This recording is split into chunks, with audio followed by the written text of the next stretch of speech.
Okay, so you guys love to travel. I do. Traveling is one of my passions, but one of the biggest hangups is money, right? It's expensive to travel, and it's always been the biggest hurdle. And most of my friends and family would say the same thing, that, you know, not only is time a factor, but money, right? It's expensive. So one way that you guys can minimize your travel expenses is through the Corporate Travel Concierge, or CTC.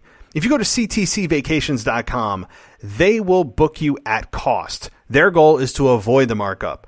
Their members travel at cost. They are dedicated to sharing public information about the true cost of vacations and allowing travelers from all classes to experience the vacations they didn't know they could afford. Their mission is to make travel affordable for everybody.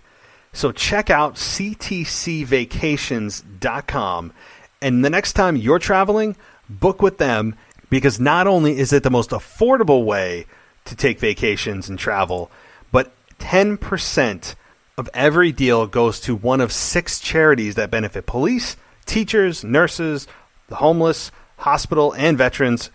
And yeah, it's tax deductible for family or business. So you can also feel good about what you're doing in addition to saving money and having a great time traveling. So check out ctcvacations.com. Welcome to the WWE Podcast, your place for the most passionate wrestling analysis on the web. Just turn Roman heel. What is WWE waiting for? When other wrestling podcasts put you to sleep, you can count on the WWE Podcast to keep you engaged and asking for more. I've been watching wrestling for over 20 years, and that was one of the best matches I've ever seen. If you're easily offended, this may not be the show for you. Whatever happened to the men being able to physically retaliate against the women in WWE? This is a fantasy environment. This is unlike any other wrestling analysis. So without any further delay, let's get the show started right now. Welcome to the WWE Podcast. Thank you, everybody, for joining me. It is Thursday, June 13th, 2019. I want to thank everybody for listening to this show. And awesome show today. Much longer show than normal, but that's a good thing. And as you all know, if you're a wrestling fan, you could get caught up for hours talking about wrestling, and that's exactly what happened in this case with my co-host this week, Mary Grater, who is really awesome to talk to, very knowledgeable about the product, and really happy to have her on board as part of the WWE Podcast team as a rotating co-host. And next week we'll have Anthony DeMarco closing out the cast of 3, and then we'll go back to Ashley the following week. So that's how it's going to work. That's what rotating means, right? So thank you guys. I mean that to my co-hosts and everybody who's making this show such a success. I say that every week, but because I mean it, I'm not pandering to you guys. I'm not trying to be a babyface here. I'm just being me. And I want to thank everybody who listens to this show, whether you're on whatever platform you're using. I mean, I'm honestly not going to even mention the platforms we're on anymore, because if we're not on one, we should be, because we are every single place that you can think of, including recently Spotify, TuneIn, and CastBox. So everywhere else is just the typical status quo locations that you'll be able to find this show. And a more important announcement, if you didn't follow me on Twitter, which is at the WWE Podcast, by the way, the _WWE _podcast, we recently launched our brand new shiny website that is for your viewing pleasure. So you can find that at, appropriately, wwepodcast.com. So when you go there, you'll see a brand new homepage, opinion. There's an opinions column, which is going to have future articles there from not just myself, but other people who are on the team that are going to be contributing as writers to the website. And obviously all of my podcasts. And there's a videos section as well. The videos section is just linked to my YouTube channel, which is honestly just a, right now, for now, just kind of a repeat of my shows that I do, but in a video YouTube format. So that may be changing. As I always say, video is coming, but right now it's easier said than done. But that's where you can right now look at my YouTube channel, which again is just a repeat of my podcast. And I know that the articles, there's a lot of there's, I believe, a few more dummy articles that are on my website, but they're just there as filler once we get actual content there, which I just published today. I published a article on Shane McMahon being the best in the world, and if there's any actual truth to that. So if you're interested in that, take a read. I think you'll enjoy my take on Shane McMahon being, quote, the best in the world, and whether I believe there's truth to that. I think it's an interesting take that you may have, you may have some a strong opinion on. So please check out the website.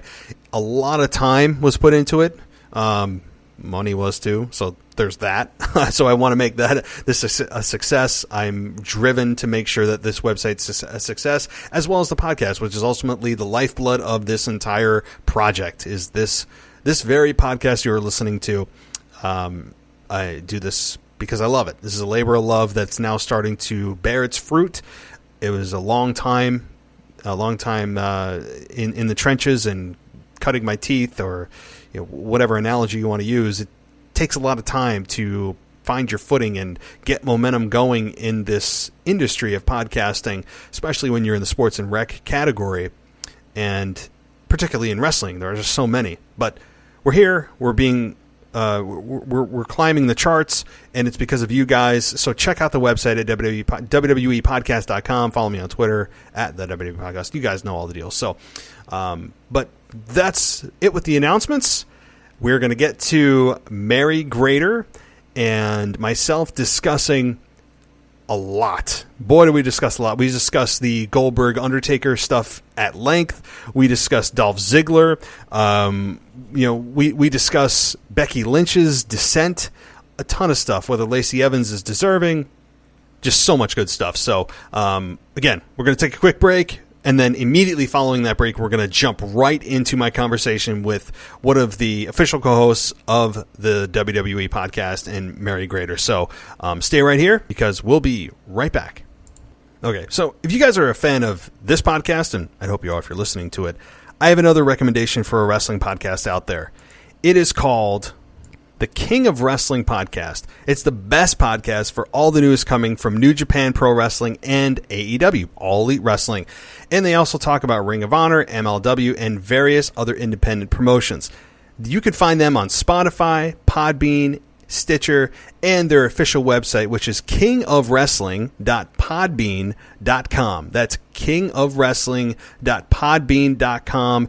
There are new episodes every single Saturday, so check them out. I listen to them. Extremely entertaining, knowledgeable, and a really good listen. So it covers all the wrestling promotions that this show doesn't. So by all means, check this show out. I really think that you will be glad you did.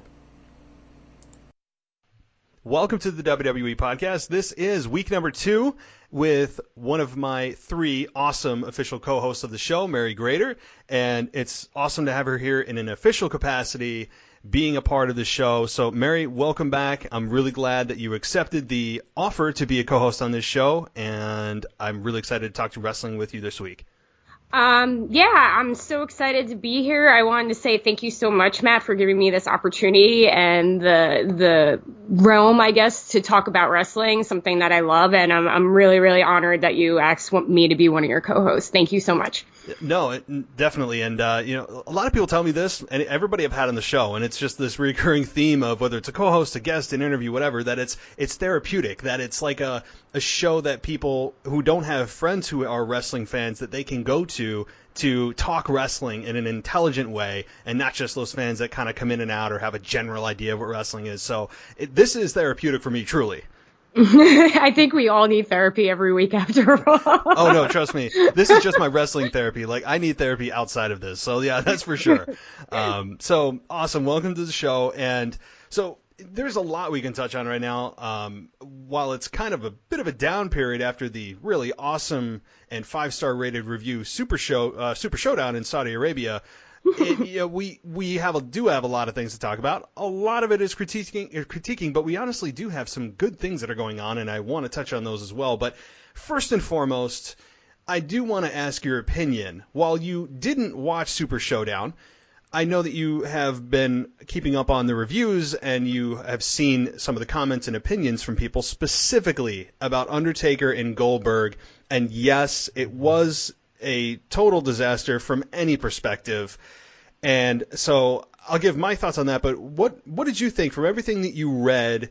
And are you sad that maybe you didn't watch this match? What are your thoughts? I mean, in general, like politics, my personal feelings has nothing to do with wrestling. I just can't support something. Everybody always complains online, like, oh, if you don't like it, don't watch it, and I just don't watch it. I mean, on top of it, the card did nothing for me. There was nothing there that I wanted to see. I heard about the 50-man Rumble there was, and that like some local guy won it. That's going to do nothing for storyline. It doesn't do anything to move the storyline on, for the year of WWE. It's just kind of a one-off. It's almost like a one arc for comic books. So no, I have no regrets not watching it. I didn't watch the other one. I think there's only been 2, right? Has there been 2 or 3? This is how much I pay attention to it. Like it happens and I'm just like, okay, whatever. And I move on with my life. But, no, because I mean, Undertaker Goldberg is something that should have happened like 20, 30 years ago. And I think that's, a general opinion of any wrestling fan that follows wrestling and stuff like that. Yeah, it was a dream match maybe at one point. Goldberg never really did anything for me. So, but at this point with Undertaker, it's just like, I want him to retire, man. I feel like he wants to retire and Vince just keeps dragging him out. And I don't know if it's a money thing. I don't know if it's a loyalty thing. I know they're getting paid a lot of money for these Saudi Arabia events, and that's why this is in place. But it's just, I don't know if they're like 40 years behind because they're behind with all their human rights and stuff like that too. So they want to see people who were, big in the Attitude Era. And it's sad. Like they've already ruined the legacy of The Undertaker. I mean, after Brock beat him, it should have been one and done, and then they kept dragging it out and he hasn't had a good match since. He might have had like one okay match, but I mean, in my opinion, the last good match he had was with CM Punk at 29. And I feel like Punk should have won. I mean, maybe that's me being a biased CM Punk fan, but it's just at this point, I don't want to see 2 50-year-olds fighting in the ring as the main event and then one injuring themselves stupidly because he was never really a wrestler to begin with, just for what? And I've heard terrible things about it and I heard it was hot garbage. So no, I don't have any regrets not watching it. But sometimes it's like a car wreck, right? Like it's so bad that like you want to look, but then you can't unsee it. So I mean, by all means, like I know that you didn't watch the show, but if you are just interested in just how terrible it was, like I would encourage you to watch it.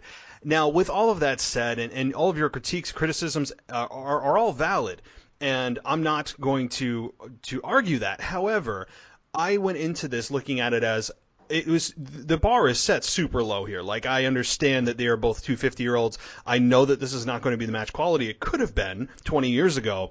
But I also know that even in Goldberg's prime, he wasn't a good wrestler. So you add 20 years to his body, and you know what you're going to get. Undertaker, I'm with you. He needs to retire. It's no longer, oh man, I hope he doesn't retire this year. I hope he keeps going. It's like, Undertaker, please, like I don't want you to continue to tarnish your legacy. Like you are awesome. You are the greatest of all time.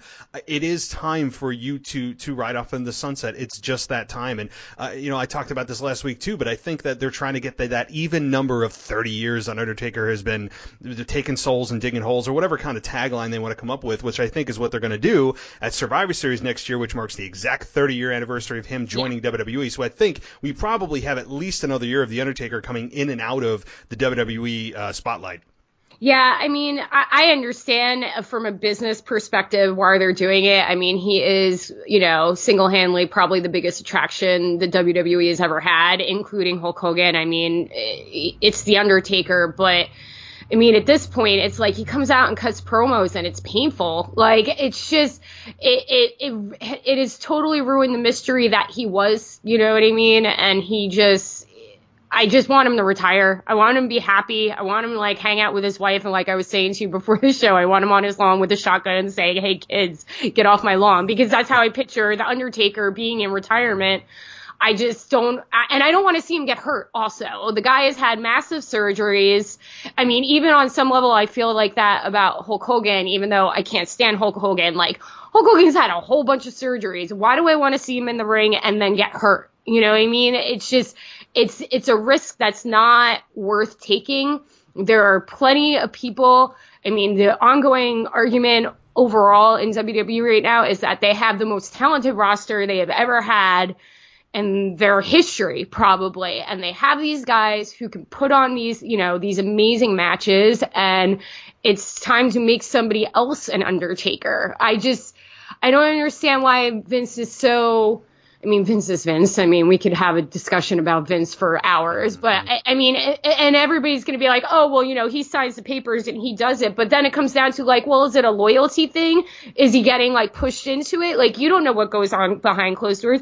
Maybe the guy really does want to retire, you know, and he just feels like this obligation because it has made him a millionaire. And he's just, you know, one of those guys who can't say no. Everybody has a friend like that who just never says no. So, you know, it's at this point, it's just washed, and every match that he has, you know, specifically with people that you don't care about, like, you know, Goldberg, I'm sorry, you know, as you said, trash. He was never a good wrestler. He was something that WCW put together, and then they ruined his streak too. You know, this would have been, this would have been great if it was streak for streak, like years ago, you know? But it's just, it's time. And it makes me sad that they've ruined something from my childhood to when he comes on TV, I like walk out of the room because I know what he's going to say, and I know what it's going to be. And I know it's going to take 20 minutes for him to get to the ring. And he looks super horrible now when he takes off his hat because he's old. And it's, you know, age is a bastard basically, you know, so, but it's, at this point, yeah, I just want him to retire, and I'm done with all this stuff. Yeah, I mean, honestly, I don't really have a whole lot to add to that. I'll just say that Undertaker is not going to be one of these guys at his Hall of Fame induction ceremony that you're going to be hearing one more match, like that chant will not happen with the Undertaker. Like, I respect the Undertaker more than anybody in the business, and I really like he is the constant, he is the foundation. He single-handedly, I believe, kept WWE competitive when WCW was kicking their ass for 83 weeks or whatever it was. Like, and Eric Bischoff has gone on record of saying, I believe that if I got the Undertaker, we would have won the Monday Night Wars. He has gone on record saying that, like, and that's a hell of a statement to make, and I believe that. So Undertaker kept them afloat during that time, and obviously contributed well beyond that. And the longevity of this guy, while he may not have burned the hottest, like Stone Cold Steve Austin, who I believe was the hottest of all time, he has burned the longest, and it's just time for his flame to go out. And it's not like I watch his matches anymore and I go, oh, I can't wait for the chokeslam or the tombstone. I'm sitting there going, like, oh, I really hope he doesn't get hurt. Like that, really, like that's how I watch it now. And it's an uncomfortable feeling as a fan because I care about the guy. I just don't want to see him get hurt, and that's unfortunately how I look at his matches now. Goldberg, I mean, look, we've already dissected what Goldberg is. He was in the right place at the right time, and he has, you know, the wrestling skill set that I do, and I've been in the ring once. So, I mean, seriously, like, you know, and I'm sure he's a great guy. He's a good family man, all that. That's wonderful. But he is a one-dimensional character that was never good to begin with. And you put these two together, it was destined to not be a good match. I understand that we are supposed to just take it for what it is and not look at it as a critical lens. But you know what? When you go out there and WWE presents this product in a public setting, we have the right as fans to criticize anything that they put out there, regardless of what they say is criticizable or not, or what's respectful or not. It was hot garbage. Goldberg got injured, which just compounded the problem. Undertaker looked very pissed off. When the Undertaker sat up at the end of that match, and you didn't watch it, but his face after he ended up pinning Goldberg with a terrible chokeslam. It was almost worse than Hulk Hogan chokeslam back in 2004, I believe it was, when those two had a match. It was just this look of like, yeah, I know that this was a terrible match. His face just told me 1,000 words. So, not to cut you up, but yeah, I mean, like, a whole bunch of stuff you just said, like, any sports event that you watch, like, any sporting thing, even if wrestling is so-called not a real sport, it's, you know, in my opinion, it's scripted, it's predetermined, whatever. But you never want to see an athlete get hurt. When somebody gets hurt on the other team, like, watching football, everybody gets quiet, you know what I mean? And they wait for him to get up, and everybody applauds, even if you're a fan or not. Nobody wants to see anybody get hurt. So why are you going to, like, take this icon, this huge, bigger than life figure, and, like, painfully watch this match and be like, oh my God, I hope he doesn't get hurt. And then his face at the end of the match, because he knows he's putting out a garbage product. He knows that he is ruining his legacy. It's like, Undertaker was great in his day, but oh yeah, that match with Goldberg over in Saudi Arabia, whoo boy, you know what I mean? Like, it's just wrong on so many levels. And I really, really wish that, like, maybe he has been like, Vince, I'm done, you know, and I know we keep seeing Vince, but everybody knows it comes down to Vince, you know what I mean? So there's got to be doing that. And as a fan, you know, I've seen, you know, the whole, oh, you're not a real wrestler, you don't get to talk about it, blah, blah, blah. Fans should respect them, you know, they did this for the business and they did that for the business. Yeah, exactly. We know what they did for the business, and you're overextending your welcome or your stay, and you're hurting what we loved about you. And we also don't want you to get hurt. Like, we have every right to criticize the match. Why are you doing this? Everybody knew it was hot garbage. Everybody knew it was hot garbage when it was announced. Everybody was like, ugh. It was a collective groan from every wrestling fan far and wide. Unless, like, you never saw The Undertaker when you were a young kid or when he was in his prime or something like that. And even still, I think those kids probably know, like, why is this old man wrestling? We have every right to criticize it. And, you know, and mistakes made by Goldberg. Like, The Undertaker can only do so much, you know? They're both, like, in a point of their life where their body is not structurally sound as it used to be. So there's only so much you can do. And I'm not going to applaud, a match where I'm cringing the whole time watching, and it was a crapshoot, and it was fumbling, and it was messy and whatever, and be like, oh, well, that guy did a lot for the business, so I'm just gonna clap him. Like, get bent. You know, like, I don't appreciate that. We make you guys on TV. We have every right to criticize it. And that's basically what's going on with the product right now, so. Yeah, boy, like you're just, I'm like speaking through you, I think. Like, you're like my conduit here.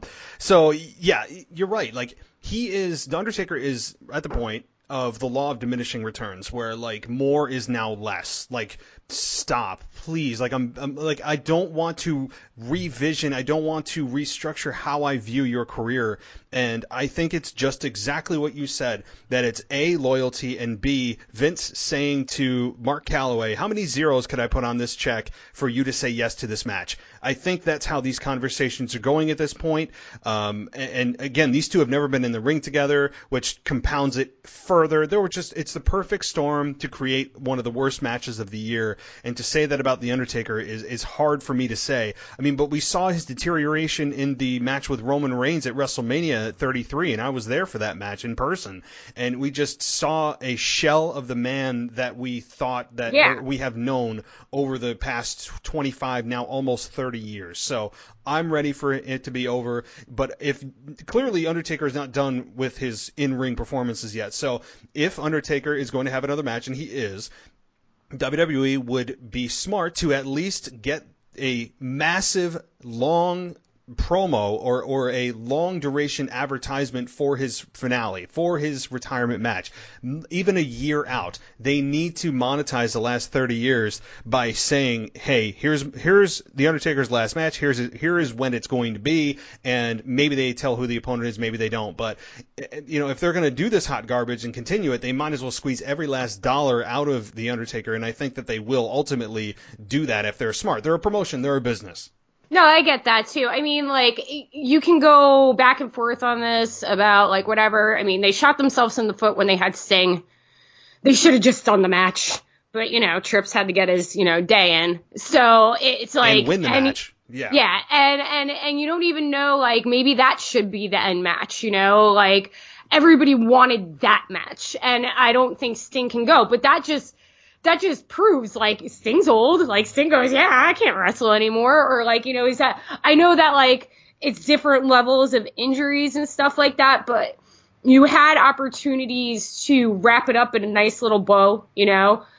And as soon as Brock beat him, that should have been it. That should have been it. Like, I don't understand why they continued after that. Like, if you're building Brock as the beast that he is, and they messed up his return when he came back in 2012 by having Trips beat him and having Cena beat him, and then they started building him up, and then even after that, they had Lesnar kind of like fumbling, you know what I mean, after he beat the Undertaker. So it's just, I don't understand. Like, is it really that much to, like, draw in a little bit more money? Like, we already know that you're not really doing that great. Like, I mean, you're doing great. You're the WWE. You're going to make money. You know what I mean? But it doesn't make any sense to me. It's a product, I guess, of how consumerism, you know, triumphs over what it used to be, and like there being stories and endings and stuff like that they don't care about giving their prize performers their proper send-off. And I think it should have been over with Brock, and I've said that for years. And everything that happened after Brock Lesnar at 30, it's just it hurts me about the Undertaker, because he is one of the he is the greatest. I mean, it's an argument who's the greatest of all time, but he is one of the greats of all time. And that's basically it. Look, I mean, boy, we're getting really in the Undertaker here, but he's a guy, I mean, you could make a show about just an entire podcast every week about is the Undertaker. Yeah.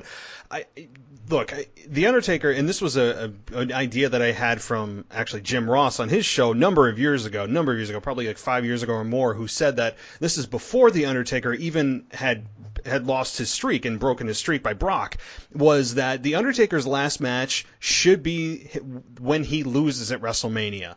Like, when Undertaker should come out and say, the day that I'm defeated at WrestleMania will be my last day inside this ring. And obviously that was not the plan. This happened at WrestleMania 30. We're 5 years removed from WrestleMania 30, and here we are still with The Undertaker. I would have been fine with him retiring that day, as you just said. But they have continued to just bring him back. And is The Undertaker coming back this year? Undertaker coming back this year? To me, the last really good matches that he had, I didn't even enjoy WrestleMania 30 that much. Number one, I still don't agree that his streak was broken. 5 years later, I still don't believe it was the right decision. I really don't. I still think everybody has their opinions about the Brock match, man. I mean, I didn't accept it at first either, because it was just like, what? It was so unexpected, but that's how you wanted it to end. You didn't expect it to end. I mean, I still think maybe it was the build-up. I mean, I don't think it was a great build-up to that. What Punk was doing at 29, I mean, unfortunately with Paul Bearer dying that year, with the urn and everything like that, that was the last good WrestleMania match, I believe. I was there. I was at 29. It was at MetLife. That's, backyard. 15 minutes away, and it stole the show. It was the best match on the card, and it was, they didn't want Punk to win that, I mean, I could tell you about my fantasy booking up until WrestleMania 29, but it's a story for another day. It's just, you're absolutely right. Everybody has their arguments about the Brock match, but it is what it is. It should have ended. That's it. Yeah, I think the Punk one gets overlooked a lot more than it should. That Punk because match. Punk's gone. And Punk said that Punk said he wrestled that match with a death wish. Like, he did not care what the hell happened to him physically in that match. He was seriously wrestling as if it was his last match. He went on record of saying that as well. And that was when he hit The Undertaker in the head with the urn, I thought, oh my God, this is it. I mean, that was a hell of a match. And people, I think, often overlook that. And if Punk had beaten him, which never was going to happen, that would have been a final farewell. I would have been fine with that ending. But Vince McMahon clearly wanted Brock Lesnar, who just will not leave WWE under any circumstances, because Vince McMahon will pay his last dollar to Brock Lesnar to make sure that he contains the beast and has him in his back pocket anytime he wants to pay him $400 million to just come out, stand there next to Paul Heyman and make mean faces, or stand there and pretend that the Money in the Bank briefcase is a boombox, which makes no sense to me and is kind of weird to watch. It was funny the first week he did it, and then as WWE does, they murder and kill and capitalize on it. It was funny the first week he did it, just like when he came out with the mariachi band, remember back in the day? Oh, with Eddie Guerrero? Funny. Yeah, with Guerrero. I watched that. It's one of the funniest, yeah. It was funny, but then they murdered it. They monetized it. They beat it. And that's the problem with the product today and the fans, and the disconnect between the fans and WWE. When we think something's cool and it gets over a little bit, it's either they're going to go overboard with it and commercialize it and advertise it and make a whole bunch of merchandise out of it, or they're just going to ignore you. It's never in between. They could have just let it go, like let's see if he does it again. They made a boombox out of the freaking Money in the Bank. You're like, it's funny. The best analogy I can think of is like you and your friends in high school think something's really cool. Like you have a certain outfit you wear, a certain shirt or whatever, like whatever the style is. And then it's like coming home and having your parents do that same thing. Yep. And all of a sudden it's just uncool again. Like it's almost as if once the WWE fans find something that they like and get behind, but it's not in accordance with the booking, and then WWE goes, oh, well, they like this, let's get behind it. once they get behind it, it's just not cool anymore. Like, they just don't know how to make it feel organic. They have to make it feel so produced. Look at Becky Lynch. When she turned heel, she was getting better reactions when they were, quote, booking her as a heel than when they actually got behind her and turned her full baby face. They do that constantly with wrestlers. So they've been doing that since Punk. They've been doing that for years now with stuff like that. As soon as a heel gets popular, man, they want to turn that person face as fast as possible. There is no Stone Cold Steve Austin anti-hero anymore. It's like, oh, they're over. Oh, we got to turn them face. It's just, but they're already faced by being the heel, being that character. Like, you don't have to change. Don't change a thing. Why do you have to change their character into this smiling, kissing babies? I'm a hero for all the kids. I mean, they're doing this, and it's terrible. But it goes down like I said, that merchandise thing. Like, remember a couple of weeks ago, Alexa Bliss just randomly picked up that coffee cup when she walked off of Moment of Bliss. Mm-hmm. They turned it into a thing because everybody was laughing about it on Twitter. Everybody was like, "Oh, geez, she's drinking her coffee," and I'm sure Alexa Bliss just picked it up, whatever. I'm gonna take a drink. I can't wrestle, And now every time she's on TV or ringside, she's got a coffee cup in her hand, or she's drinking a coffee cup behind stage, and it's just dude, it's a coffee cup. It was a one moment thing. Why are you merchandising it now? Just let it go. It's frustrating, and then we're jerks for pointing that stuff out. Yeah, we're pouring our money into the company, so we're not supposed to criticize anything they say, which is Well, so now that we've really just you really praised WWE the last 20-30 minutes here, let's actually get into something. Let me ask you, because I'm not going to put words in your mouth. Right now, what do you genuinely like that's going on Raw or SmackDown? Okay, I'm going to have to think about this for a second. No, I mean, there are things that Bray's stuff is good. I'm worried that they're overline killing it, that he hasn't wrestled yet. I like the Firehouse stuff. That's cool. I like Seth Rollins. I always like Seth Rollins. I like our champions right now. I think Seth Rollins and Kofi Kingston are great champions. I think they're awesome. I think they're booking them well. I mean, Seth is kind of almost on a weird trajectory with Brock, because I'm sure that it's difficult to work with Brock, as we heard from Jon Moxley. It's just, they're far and few between things that I like right now. It's just, it seems like it's the same characters on both shows. And we were talking about this earlier. It's supposed to be a brand split, and then they made up the wild card excuse. And it's just kind of very apparent that they don't want to utilize other people that they have backstage. And they're just okay, well, these are the only people that work on TV because we won't test anybody else on TV. So they're just going to be on both shows. So that's where I'm getting jaded about it. It's not necessarily that everything is bad. It just seems like the same show now, where SmackDown for a while was pulling away from Raw and it was being the better show. And it still is the better show, but they're creating this thing where it's the same show both nights. And you're sitting through it for 5 hours, and it's just okay, well, what's going on? So I don't even know where to say what I like and not. There's stuff that I appreciate and I'm into, when they have matches that are good matches, when there's actual matches, there's this thing been going on where they haven't been wrestling on the wrestling shows. So it's hard for me it just seems overproduced at this point. They're just trying, but they're not trying to throw stuff at the wall and make it stick. They're throwing the same thing at the wall and it's falling down. Does that make sense? Yeah, they have gotten into this. It's a vicious cycle of, well, we know what's worked in the past, and let's just continue to see if it works. Mm-hmm. It slides down. Let's try it again. I mean, that's the definition of insanity, right? You do the same thing over and over and expect a different outcome. That's kind of where WWE's at. I don't think they really know where the hell to go. I don't think they know what they're doing right now. Another side note I will say, and I might be in the minority of this, I'm happy that Dolph Ziggler is back. I've always been a big Dolph Ziggler fan. I know people criticize him about his promos and stuff like that, but I legitimately seeing him giving his all right now. And he's trying, and he's still trying. He's still a great wrestler. He's still the best seller in the WWE. And I am enjoying his feud with Kofi Kingston. It came out of nowhere, and it was kind of random.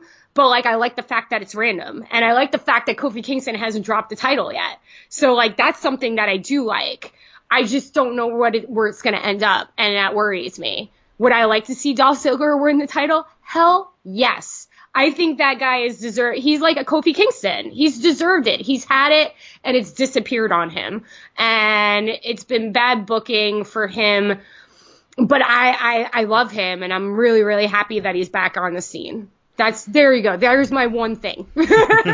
She found it, guys. She found it. All right. No, that's legitimate. I'm on board with you. I don't think to the degree you are. I like Dolph Ziggler. Again, I don't think to the level you do, but I do like him. And I think that the problem with Dolph Ziggler, and it's really not a fault of his own, and yes, his promos could be better and all the screaming he does sometimes, all that. I well absolutely documented. Agree. Oh, of course.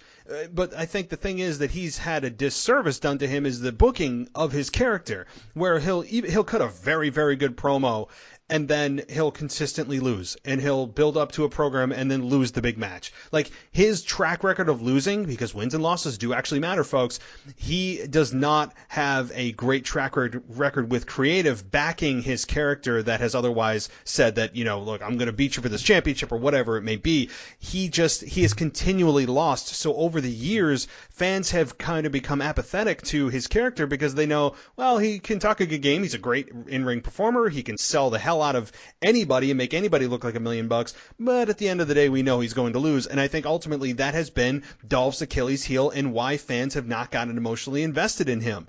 Because there hasn't been a time to be emotionally invested in him. The only time that he had was when he was with AJ Lee and when he was with Big E. And I've heard rumors with him, kind of doing the triple threat thing against the New Day. Now that Big E's coming back, that Big E's going to turn heel on the New Day and, realign with Ziggler. And that would be freaking fantastic. But is it really going to happen? Is it really going to happen? And you're right. They've done a disservice to him. They've never given him the opportunity to flourish. He is a workhorse. He's been there. He never really has been injured. He's been with the company forever. And they don't know what his character is, or they did at one point. I mean, when he was with Vicky Guerrero, he was getting heat like everything, but that was Vicky.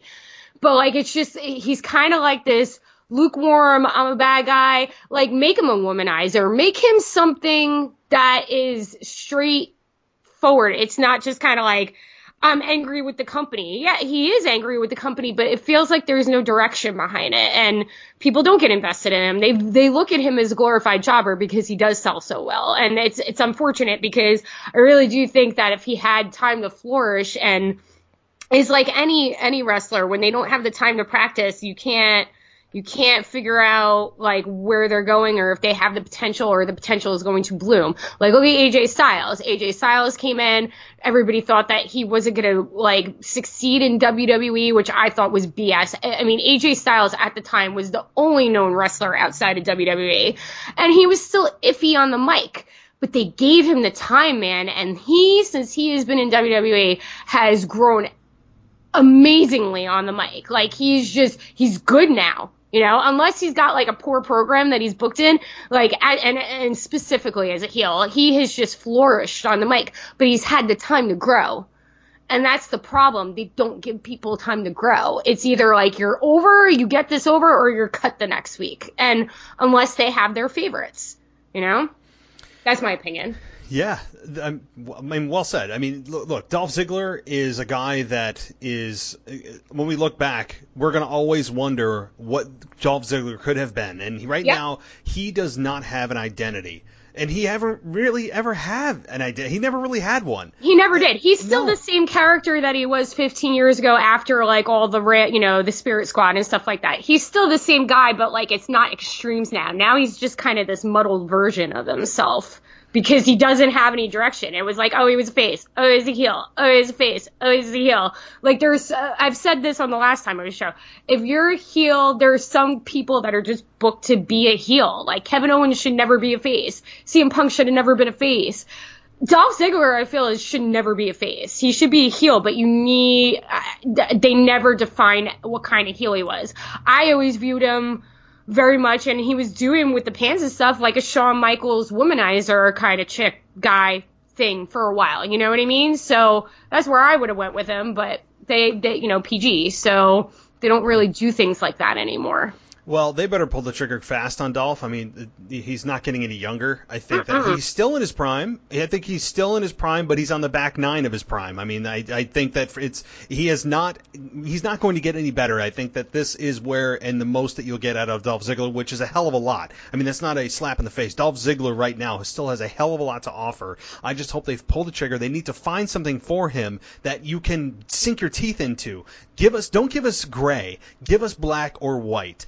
Give us that moment with Dolph that we're talking about. I mean, he's a guy that, yes, there's a lot of truth in this storyline that he's telling to Kofi Kingston. A lot of this is based in truth, and you can feel that, which is making this compelling. And I think the biggest night that Dolph Ziggler had in his career was the night following WrestleMania 29 when he cashed in on Alberto Del Rio. And the crowd went berserk. Well, everybody hates Alberto Del Rio. Oh, yeah, I mean, there's that too. And then there's just the excitement of the cash-in itself, and it's the Monday Night Raw after WrestleMania crowd. So all of that played into his reaction. Well, that was the first one, really, though, too. That was what it kind of became an established thing. Jersey crowds, man. They put it on the map, and that was like the first time that it was like a huge, like you actually noticed it was the crazy Raw crowd. But yeah, absolutely. That was non-traditional fans. No, it's the non-traditional fans. You know, apparently there are traditional fans, whoever those people may be. Well, did you? I don't know. Like, side note, somebody like tweeted out of WWE like sports entertainment enthusiasts, and I was like, what is that? Because they won't call us wrestling fans. Oh, really? No, I didn't see that. That's great. And I put it up. I was like, what the hell is a sports entertainment enthusiast? Like WWE counted that, and I was just like, this is the problem. This is the problem. That tweet right there. That's the problem. Like WWE themselves. They're it's on the WWE. Oh my God. Yep. And I made fun of it on Twitter, and I was like, "What is this?" Because I don't know what that is. They can't even say like fans. Like the word fan is banned. Like. We're not WWE fans. We're not. This isn't us. They don't consider themselves a sport. I mean, they're just all about the E and not about the W in their name. I mean, that's the problem. Yeah. Oh, that's funny. I have not. So now it's just sports entertainment enthusiasts. Okay. Yeah, we're sport entertainment enthusiasts. I can't even say that fast if I tried to. Oh my God. So yeah, Dolph's been a disservice, and hopefully this goes somewhere with him. At the same time, I don't want Kofi to lose his title because I think it's been like awesome that he's had the title. But, yes, I agree. But if he's going to lose it to somebody, I think that Ziggler is not a bad choice to give that to. No, absolutely not. I just hope he's not a transitional champ because how many times has that happened? He has been, exactly, and that's the problem. I don't think though, and I mentioned this for the past few weeks, I don't think WWE is going to be removing that championship from Kofi anytime soon. And yeah, there's the theory of Big E moving to Ziggler, which is how Big E got his start. We all know that. But I think that right now, Dolph Ziggler, or rather Kofi Kingston, is in a position that WWE likes. They're all about diversity. They're all about making sure that everybody knows they have an African-American champion, right? Yeah, they're getting huge play outside of WWE about everything, about him being this. So, yeah, they're going to stay on it from a business perspective for a while. It's good for PR, so I don't think it's going anywhere because of the politics of it. But Kofi Kingston is deserving at the same time. I don't think it's an undeserving championship, but it's just a bonus that he's African-American and that the WWE is all about the progressive culture that we are now all living in and all that, which is fine. But I think that is just a bonus, and that's why I don't think we'll have him lose probably until SummerSlam, whoever his opponent may be at that point. I mean, I'm always a big fan of and proponent of making sure that the title changes at WrestleMania stick, and it shouldn't just be a random stomping grounds title change or whatever kind of mid-card pay-per-view they have throughout the year. WrestleMania changes need to stick, and that's another reason I think that Kofi's going to hold on to this at least for another few months. Yeah, I agree. I totally agree. And it should be like that. And it used to be like that. And I just, so far it seemed like that. But they've also been booking or not booking their other champions. Like, I know we weren't going to get into stopping grounds, but I'm looking at, like, the rumor matches and stuff. But, like, where the heck has Finn Balor been? Where is Samoa Joe been? The Iconics have lost, like, every single match they've had since they've gotten the titles. And it's just a weird thing that's going on right now. That's kind of like Samoa Joe. I mean, he wins the championship and then loses every match subsequent to that. Mm-hmm. And he hasn't been around for, like, the last 2 weeks, I think. Nope. So it's just weird. I mean, the Revival and the Usos have been going kind of back and forth, and I'm still mad about, like, they keep pairing the Usos with Roman, and, like, this was going to be my other argument about Ziggler. Like, sometimes there's too many factions, but then there's no factions, and I just don't understand why they haven't done a Samoan faction yet. Like, they talk about it so much as a dynasty, and I think I mentioned this at the Money in the Bank, because I think they were paired up the week before.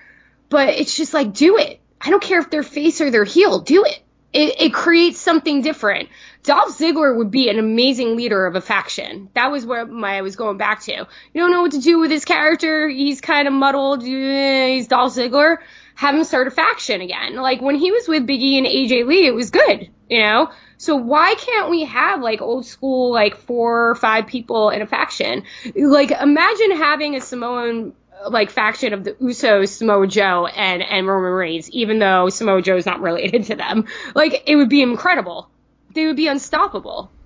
Yeah, I mean, obviously they would be, and that would create more news, I think, than WWE's had in months. But the problem with that is that, number one, Roman Reigns is viewed as the guy, even though he got beat by Shane McMahon. And don't worry, we'll get there. Yeah, God, just give me a moment and breathe on that. But to your idea, I like the idea, but beyond the fact that Roman Reigns is, quote, their top guy, you wouldn't want to put that top guy into a faction. Well, why not? I can see because Vince McMahon wants Roman Reigns to be that lone wolf. He's the big dog. He's the guy that just is kind of a loner that doesn't have a whole lot of backup now that, obviously Seth Rollins is, well, not on his show, but even though Roman Reigns shows up to every show, they seem to have gone their separate ways. The Shield is no longer. So I think that Roman Reigns, Vince views him on his own so that he can win singles championships. And the fact that they'd have him in a group, that means that they would kind of probably have to turn him heel because he'd have Samoa Joe there. I don't know how you would move all those pieces there because some are heel, some are face. You have the top guy in there. I understand that too. Yeah, I understand that. But at the same time, my argument is the Undertaker was in a faction. Shawn Michaels was in DX, so was Triple H, and they were champions. And go to NXT, Adam Cole and Undisputed Era. They're a faction, and Adam Cole's the champ. Why can't you do that? That's the best way to have a champ.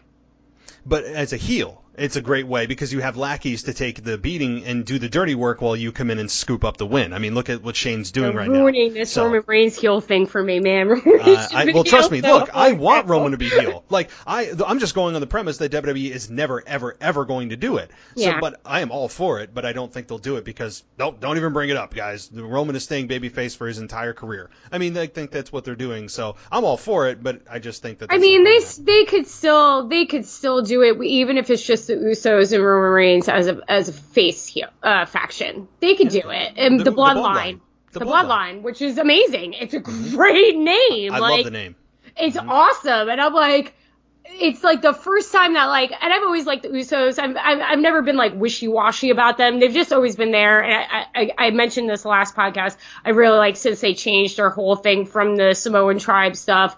But like, you know, you got Naomi in there. You get Naomi in there. You could get Tamina in there because Tamina's like doing whatever. You could turn her face. Nobody cares. You know, you can still get like a face faction where they're trying to check everybody with, you know, the corporation, which they're not calling it the corporation. We'll get to Shane McMahon later. But it's just going back to Dolph, like, I don't understand, like, when you have things like this where you feel like people are just kind of like blah, blah, blah, stick them in a faction and not like random tag teams like they've been doing for the last 15 years. Make an actual faction. Because, like, I've heard rumors that Triple H is, like, not letting Adam Cole near the main roster, and he shouldn't. Because that faction is the best faction I'm sorry, they're better, I think they're better than the Shield. And somebody might cut me for that. But they're amazing. I don't want to see them on the main roster because I think Vince is going to automatically turn Adam Cole babyface because he's great looking.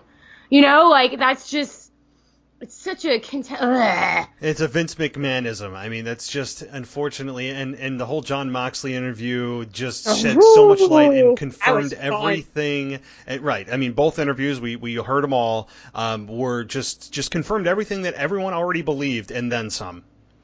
It was an interview that, like, if you haven't listened to, like, I don't know. You have to listen to that interview. You can't be a sports entertainment enthusiast if you had not listened to this. I mean, I hadn't listened to, like, other podcasts in a while, and I immediately listened to that. You have to. You have to. And it's not even about what he said. Like, just everybody's always viewed Dean Ambrose, Jon Moxley, Jonathan Good as, like, this Momo, like, I don't want anything to do with anybody, like, I'm angry, I got a social media account and I don't use it, I just have it because WWE, like, to hear the liveliness in his voice, do you know, like, that's who he is, and it literally was him breaking out of jail, and I'm so happy for him, and I think he's going to do huge things, and I think that, like, it could be a turning point. It's kind of like the reversal of what happened 20 years ago, 30 years ago. I mean, they got big bridges they got to cross, but just hearing him being, like, social and talking and being like, yeah, this is who I am, and, like, I like to talk and I like to do this, and, like, I don't know if you listen to the Wade Keller podcast, which was kind of hard to listen to because of commercials. But yeah, there were a lot, and they missed a ton of F-bombs, by the way, too. Like a ton. F-bombs, but, like, some of them were censored out and some of them weren't. Well, that's just like, it. Like, he's like, well, yeah.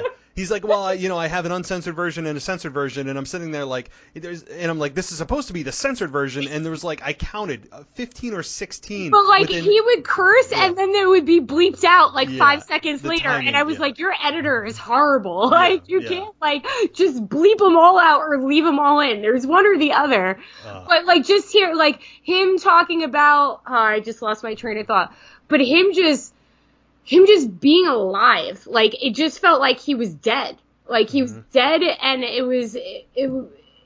was really good to hear him, even if he was airing his grievances, hearing him as an actual person, and, like, oh, that was what it was. Him talking about the Stone Cold podcast. Like, I knew something was up when I was watching that show, but to hear him explain it, you know, it's just confirming everything that CM Punk said 5 years ago. I know we talked about this kind of on the side, but it was satisfying. It was very satisfying to know that, like, now more people are going to start coming out and saying stuff.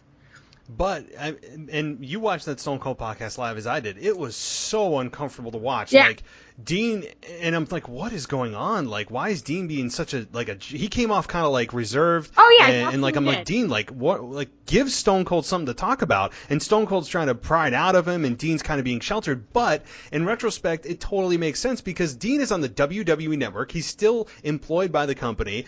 And he is, as he described it, between a rock and a hard place. Yeah. How can you trash the product that you're still involved in and under contract that you're airing live on right now. Their network? You can't. So it's kind of an unfair question by Stone Cold to now, in retrospect, to be prying that kind of information and maybe kind of stay away from that.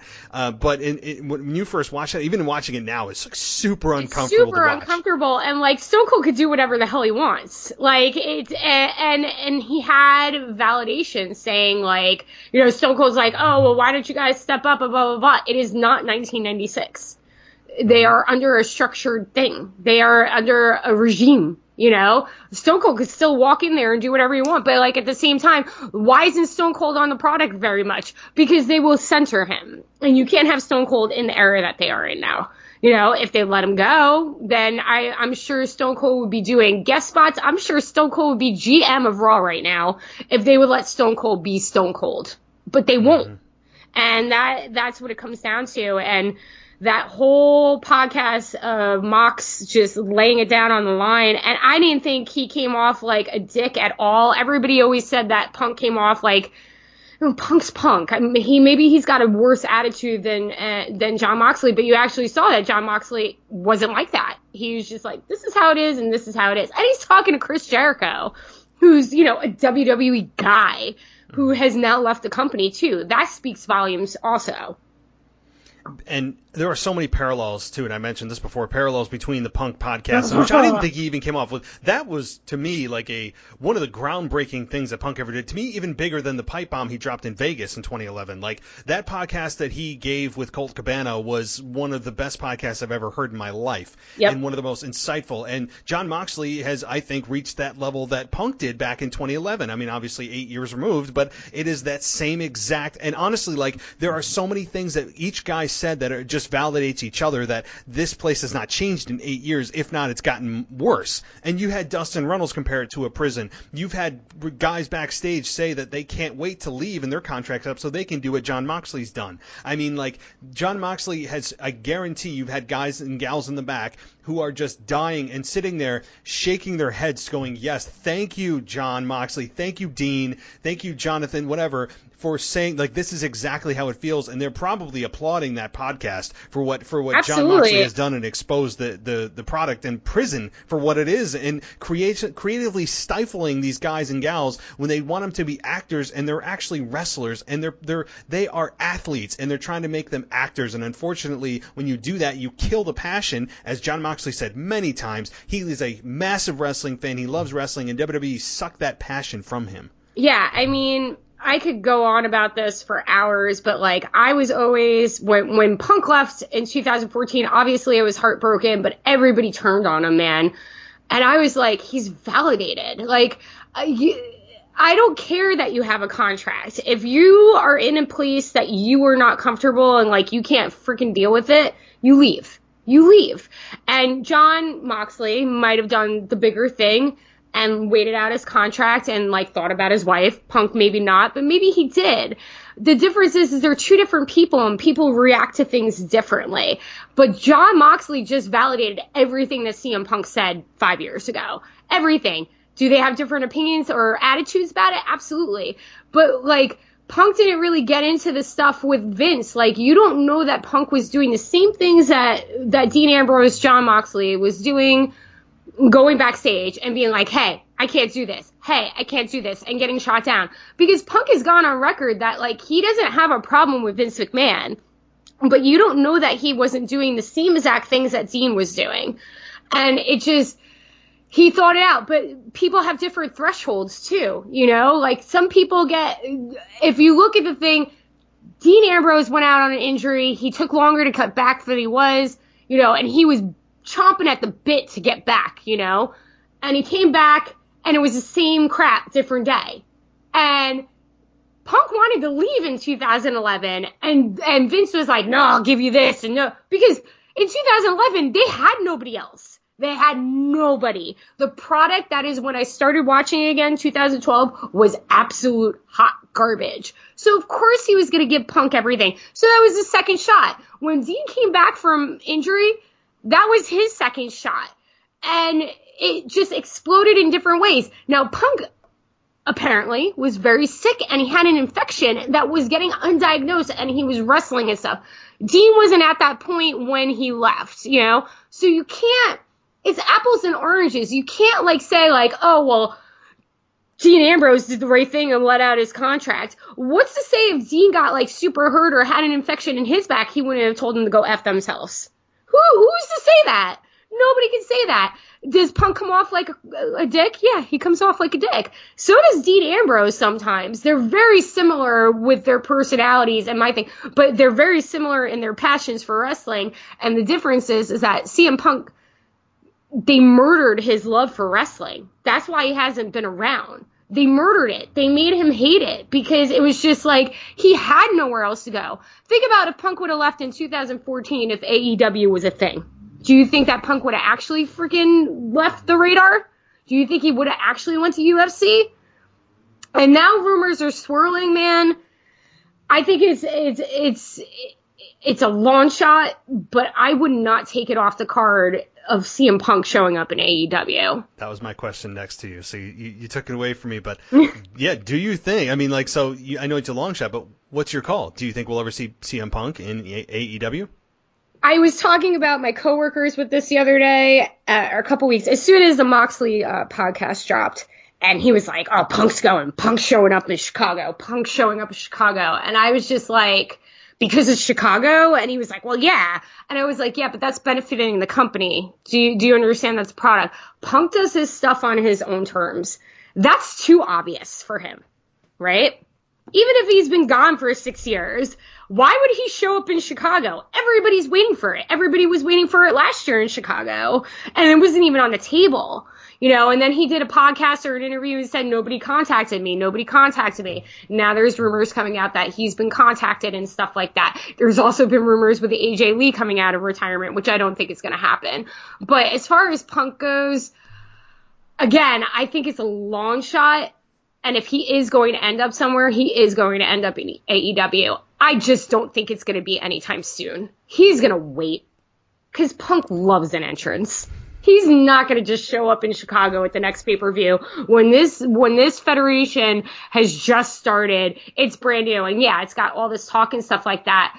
And I think as more people leave WWE, which is going to happen, and Vince is an idiot if he thinks otherwise, if things don't change, I think maybe in the next 2 years, I mean, Punk ain't getting any younger either, but he's leaving money on the table and his UFC career is done. Like, it's just not happening. And he would be stupid otherwise to not do this. I think that if he watches the product and he sees what he likes as soon as they get on TV, I do think it's a good chance, but he is a dick. So I don't know. He could just be like, no. You know, but I think it's a long shot, but I think the possibility is higher just because he wants an FU also. Punk's more vindictive than anybody else. That guy lives for vengeance. He would love to screw them. And if he can, he will. But I think it's on his time and his timing, not because there's going to be a pay-per-view in Chicago in like 3 months. No, I mean, would the crowd like lose their minds? Of course. Absolutely. Of course they would. But why blow your load? No, like, it's just like, why would you do it all one shot? Don't do that. No. That's not how you... Punk is a dick, as you said, but that's what I love. Like, I'm not saying that as a slight or a diss. Like, I like the fact that he's like that. Like, it makes me realize that what is going to happen is not what I feel should happen. It's what Punk is going to do, and what Punk decides to do is what everybody else is not thinking about.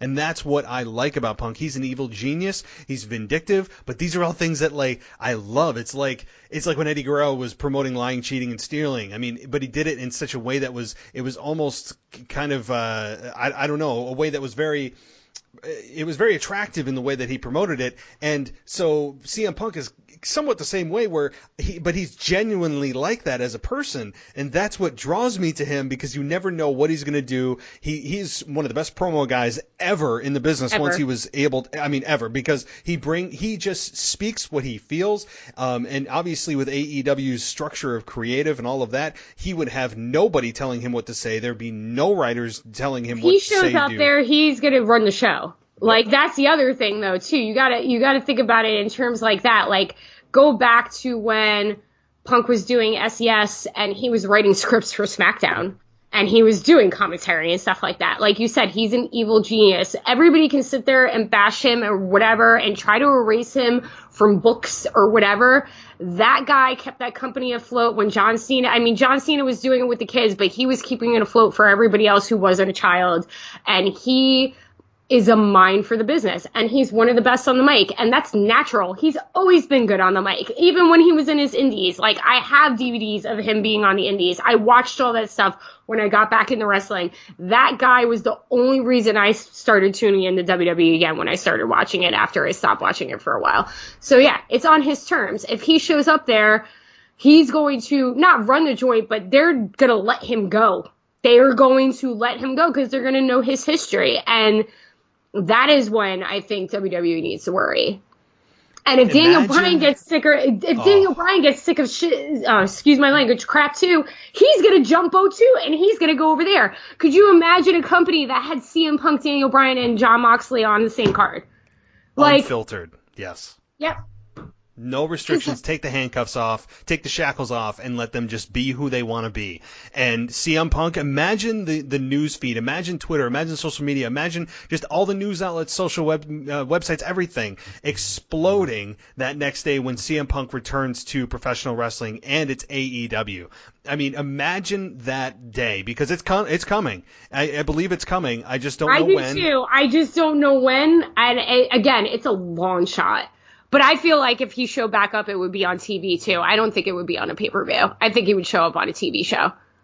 Oh, yeah. That's just my you want as opinion. many eyeballs as possible on the product, and I think that, I mean, maybe in October when they debut on TNT, that could very well be the case. And does he go back full-time? Maybe not. I think that he's older. He's got a lot of mileage on his body still, and I think that maybe a semi-part-time schedule or semi-full-time schedule would be just fine for him. He wouldn't have to show up every week. He could kind of like be that rogue guy that like, oh my God, did we just see CM Punk? Does that CM Punk? He could, there's so many things you could do with him, but I don't need to see him every single week on AEW television, and I don't want him to wear out his body. I don't want him to stretch it out, if indeed he's going to be returning into professional wrestling in AEW. Yeah, I totally agree. So it remains to be seen, but again, I think it's a good possibility, but like I said, if I think I know him like I think I know him, he's going to watch or feel it out. You know, he's not going to show up at some Chicago pay-per-view. Like it's just not going to happen. That's not his style.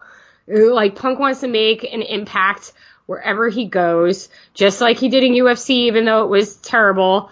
But he will be in complete and utter control of his stuff. And when he decides to show up, he will show up. And everybody who bitches about him on the internet is going to be all about him again. And that's just how he is. That's his legacy.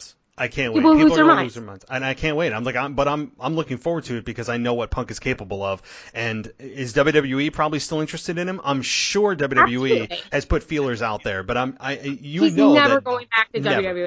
Never. He's never, because like I said, he never really had a problem with Vince. He had a problem with Triple H, and Triple H is eventually going to end up in charge of that whole entire spiel. So he will never go back there. I will never ever count out a return to pro wrestling for CM Punk, but he will never go back to WWE unless he's getting inducted to the Hall of Fame.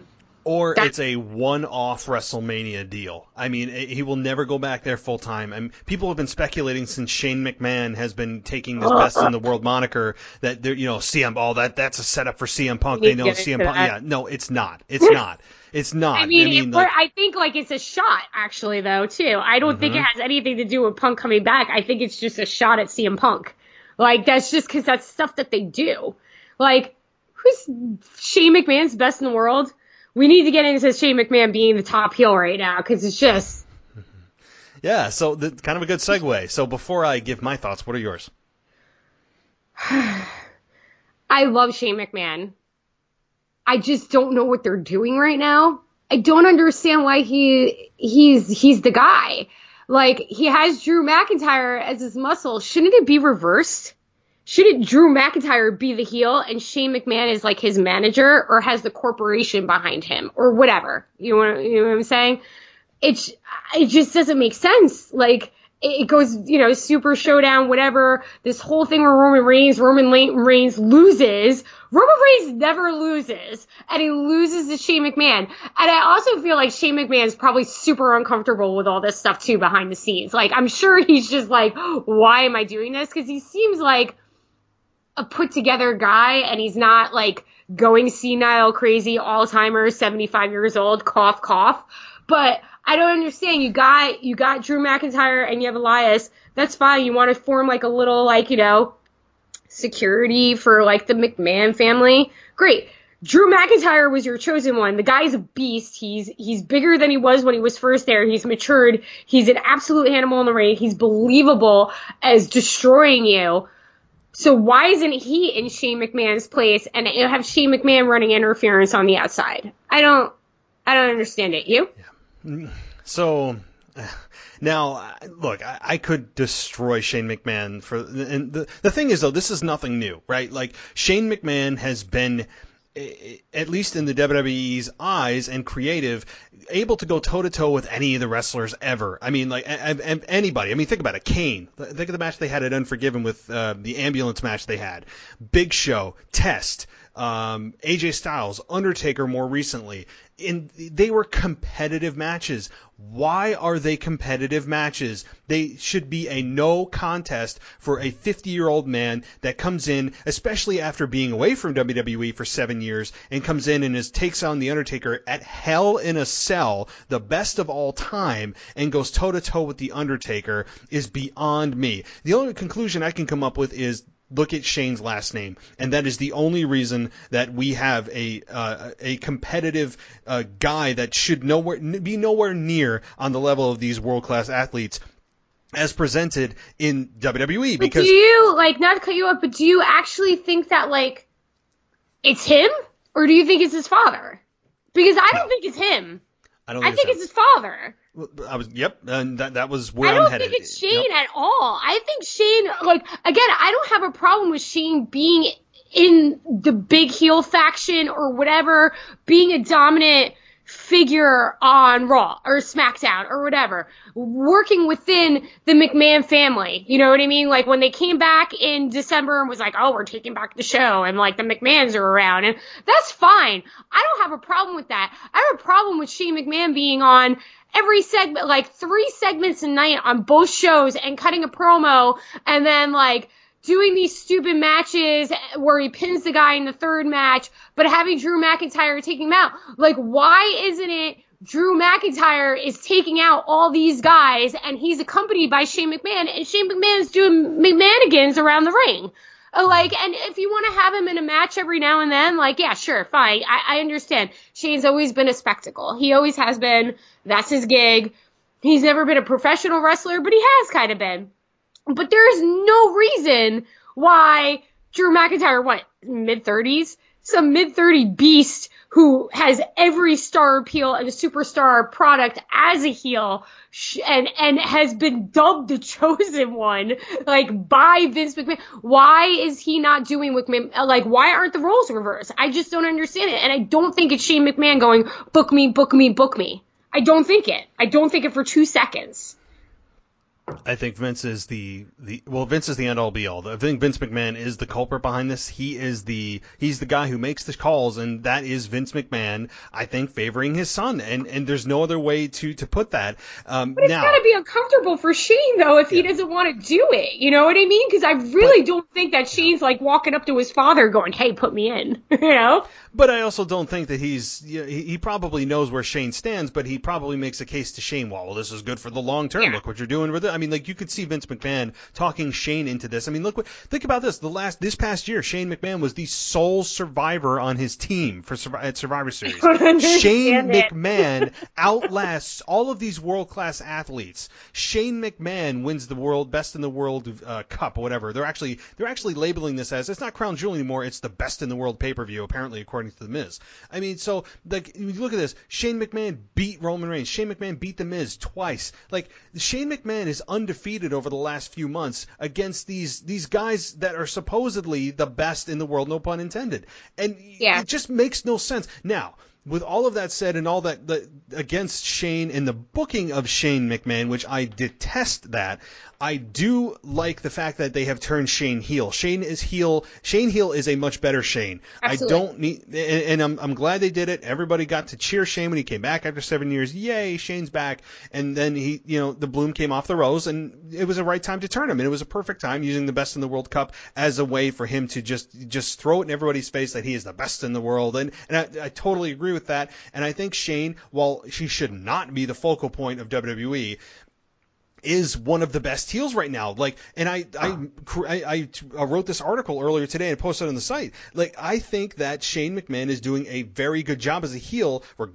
Putting aside the fact that he should not even be competing with these guys in the ring, he is still a very good heel, and making me want to see him get his ass kicked. And that is what that's what I think is missing from WWE when you present heels is, they get a little bit of heat, and then you have the babyface hit their finish, and the heat gets blown off, and you don't really care about wanting to see them get their ass kicked anymore because you've seen it before. Shane McMahon has been building this heat for quite a while, bringing on two guys that are good in their own right. Do they need Shane? No, but they do seem to fit well together. And Shane McMahon being the focal point of the leader of that group, although, as you said, it should be reversed, regardless of that too.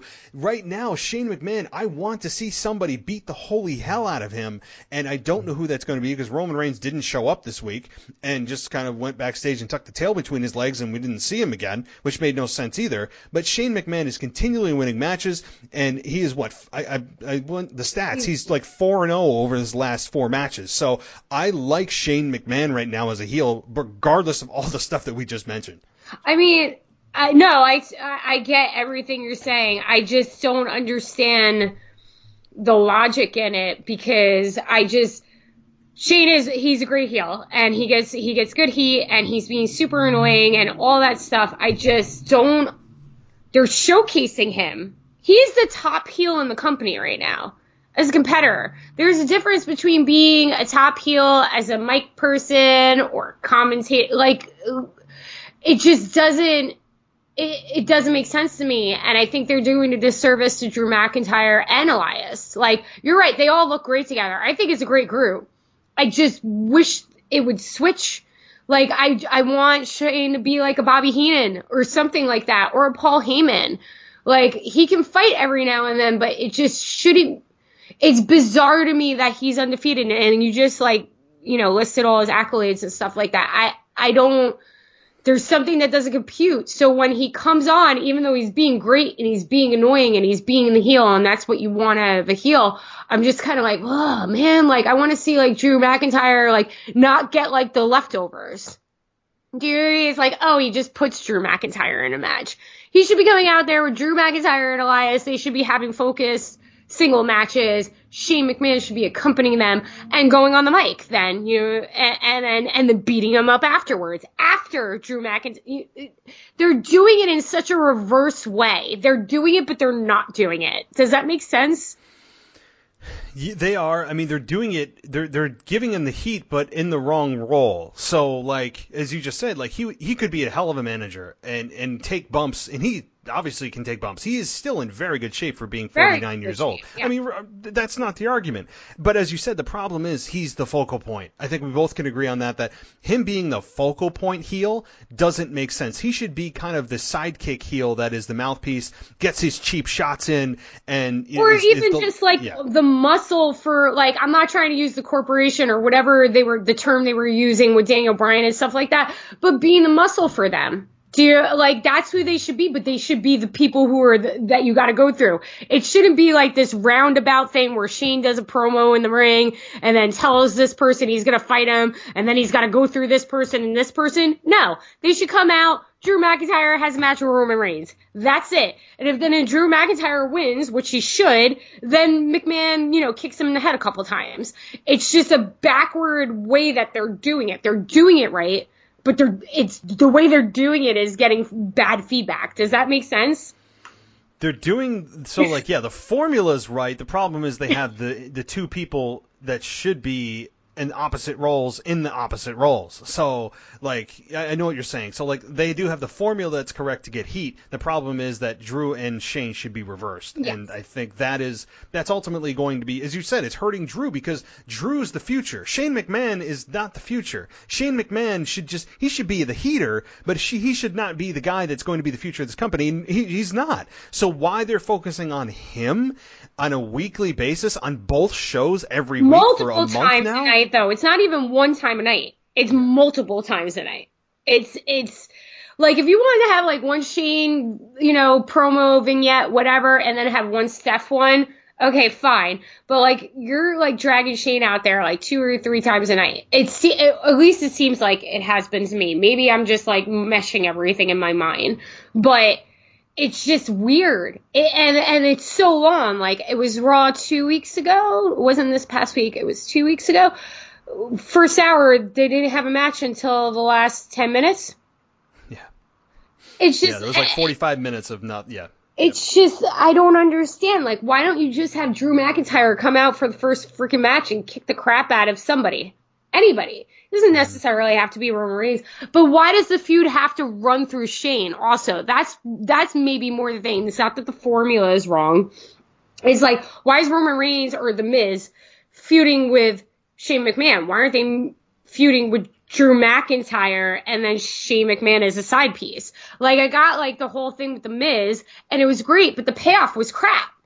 It was crap. The Miz is doing great face work right now, and it's just kind of like, meh, you should give him a bone, you know?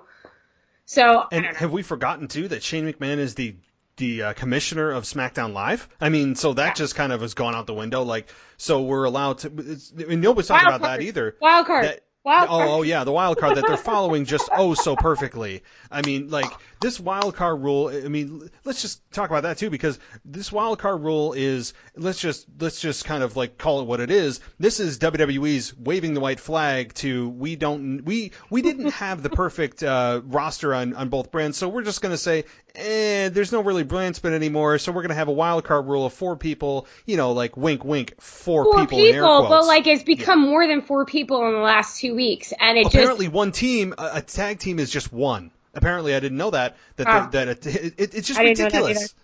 Yeah, a tag team is considered 1.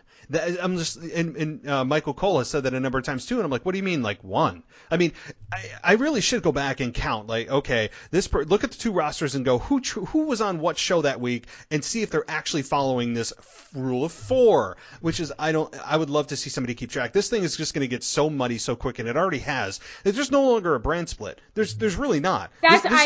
Yeah, I said that a couple weeks ago on Twitter. I was just like, oh my God, this stupid wild card. Like, just say there's no more brand split. Like, just say it's over. Like, just mesh your rosters or whatever. But you're not even meshing your rosters. The problem is that, like, you're just booking the same people on both shows. Like, you legitimately are, unless they're in a backstage segment. Nobody's wrestling, really, on Raw, at least. I mean, it's kind of getting bad on SmackDown, too. But, like, you're booking the same people, and then, like, maybe every other week you have, like, a new person. Like, you had Heavy Machinery this week. And, like, you saw Daniel Bryan for, like, the first time in 2 weeks. Like, it's just this weird thing, and it's like you have all these people. I don't understand it. And you're going with this Lars Sullivan stuff where I completely just walk out of the room. I do not care. Like, it's just weird. It's a conundrum. I would say another word, a cluster F of what is going on right now, because this wild card rule is, like you said, it's just them covering their asses. They don't want to book people who they did for the brand split.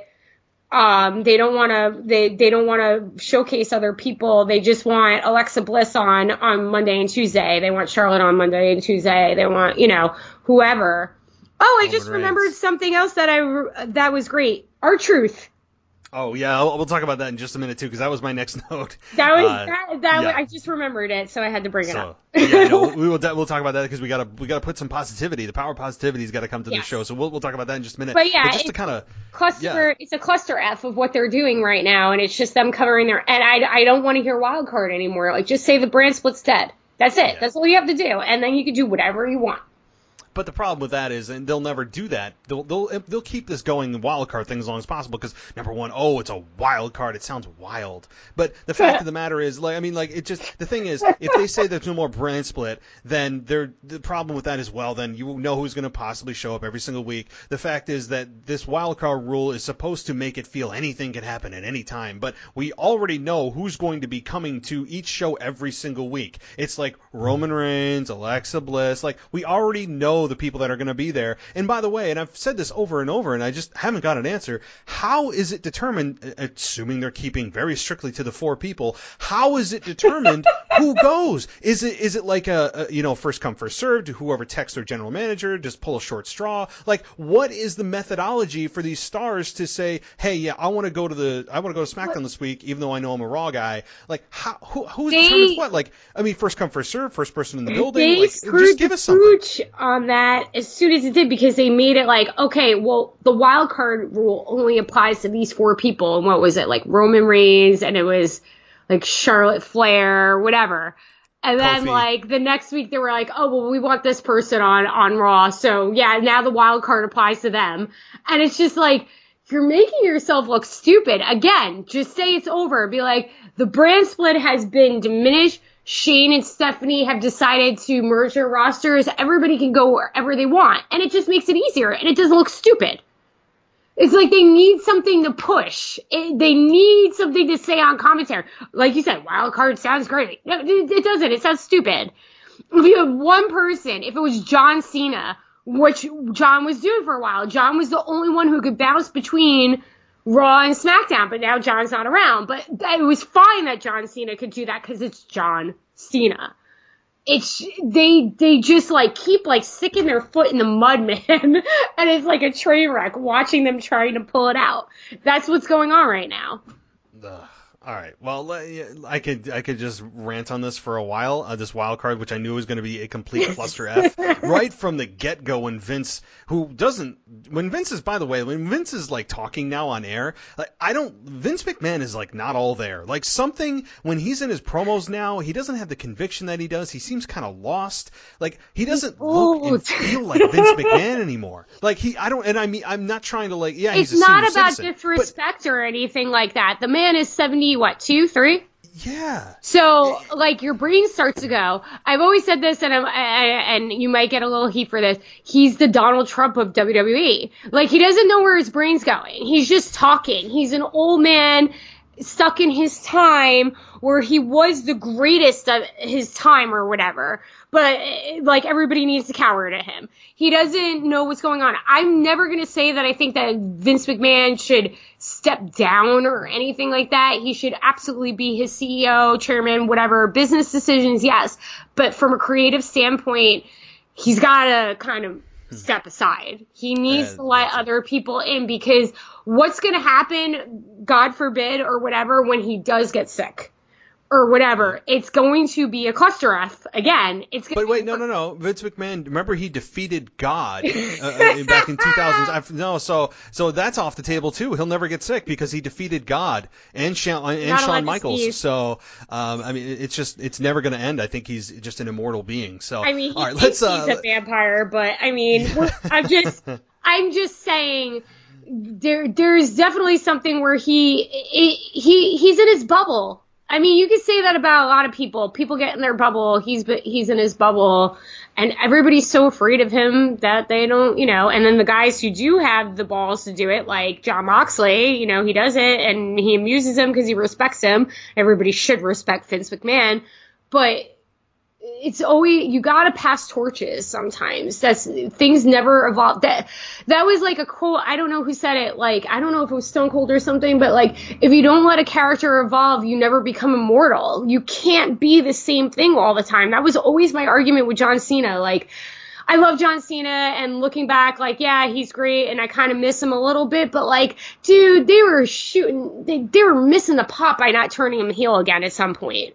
You gotta evolve characters because it gets stale. Nobody wants to see the same thing forever. You're not the same person you were 20 years ago, right? Probably for the best, yeah. I mean, but that's what I'm saying, though. You evolved. Even if it was for better or for worse, you're evolving, and everything's like that. Your product's gonna go stale, and then somebody who has money, AEW, is gonna come in and let these people do the next evolution, women's evolution, tanked real quick because it got micromanaged right away. Somebody else is going to come and do the evolution and make the product better. And that's why Vince, he evolved. He evolved in the 90s. He got threatened and he was like, all right, we're going to do more shock than you. And it worked. But now it's kind of a reversal thing. It's like, it's the old man in the castle and the prince is coming up. Like, you can't. And he's hurting himself because WWE can still be like the greatest. It still is, but it's just, it's hard. It's like a chore for fans at this point. they're just so locked in what their ways are. Their production is just, they've got this way of doing things that they're not going to change. And the creative, they got this way of doing things they're not going to change. And Vince McMahon is the last say in creative, and it's not going to change. But as you just said, Vince doesn't need to step down. He needs to step aside. There's a difference. He needs to know when it's time to say, hey, I'm still the guy, but I'm going to leave this up to you. Clearly, the product and the vision need to be different. And as you just said, evolution, no pun intended, needs to be a part of all the characters and the business model as a whole. I mean, Exhibit A, when you're talking about characters, Roman Reigns, he has been the exact same guy that he was when he broke off from the Shield. Okay, maybe he added a little bit more to his promos. He added a few moves to his repertoire, all of that. But for the most part, Roman Reigns has the same music. He has the same attire. He has the same look. He has not evolved, which is why he is not becoming what Vince McMahon has envisioned him to be, that guy that gets a stone cold pop, which is never, ever going to happen as presently constituted Roman Reigns 2019. Is never going to happen. And the funny thing is that Daniel Bryan was getting stone cold pops when he was at his peak, right? I'm sorry, he totally was. It was a different kind of pop, but you hadn't heard a pop like that in a while. Punk was getting it, but it still wasn't as loud as Bryan. But, like, pet peeve, like, side note, like you just said, entrances and gear and stuff like that. Why is that not a thing anymore? Like, why is it like when you change your character, you don't change your music or change your look? Like, I think they change their look, like their gear. The wrestlers still have, like, you know, they'll be like, oh, I'm paying for this, so, you know, I'm changing my look. But, like, why doesn't Becky Lynch have new music? Like, the only person I made a comment about this a couple weeks ago is Cesaro. Cesaro's had, like, 6 different theme songs. And, like, he still can't get over the way that he should be over, not because of him, but because of what they do or how they book him. Like, he was on and then, like, he wasn't. But, like, it's those little things where they should have new music. Like, Stone Cold had different versions of his music. He did. He had like 6 different versions of his music. Like, why do you think Punk fought so hard to get his music changed when he came back from his week break, which should have been 3 months? It's just those little things that evolve a character. John Cena, too. Like, every time I hear Thugonomics, when he decides to do a throwback, I mark out because I'm so sick of hearing his music. It's not anything against, you know, John Cena, but there could have been times where he changed his music or, like, whatever, or if he went heel. Like, I was big on for a time when Total Bellas and Total Divas came out that he should have went corporate John, been the corporate man, came out in a suit, Nikki as his valet, and had different music. As a heel, it would have been amazing. But they don't... Well, yeah. I mean, John Cena talked about it when he feuded with The Rock. Like, they came within an inch of doing that. He said he already had his music that he was going to change. He had that all prepared. He had a promo prepared. He said he was ready for them because they were about to pull the trigger on a heel turn for him when he was facing The Rock. I know, and they squashed it. And they did normal Rock and normal Cena, and that's why the match at 29 was hot garbage. It was hot garbage. Yeah. And I walked out before the finish.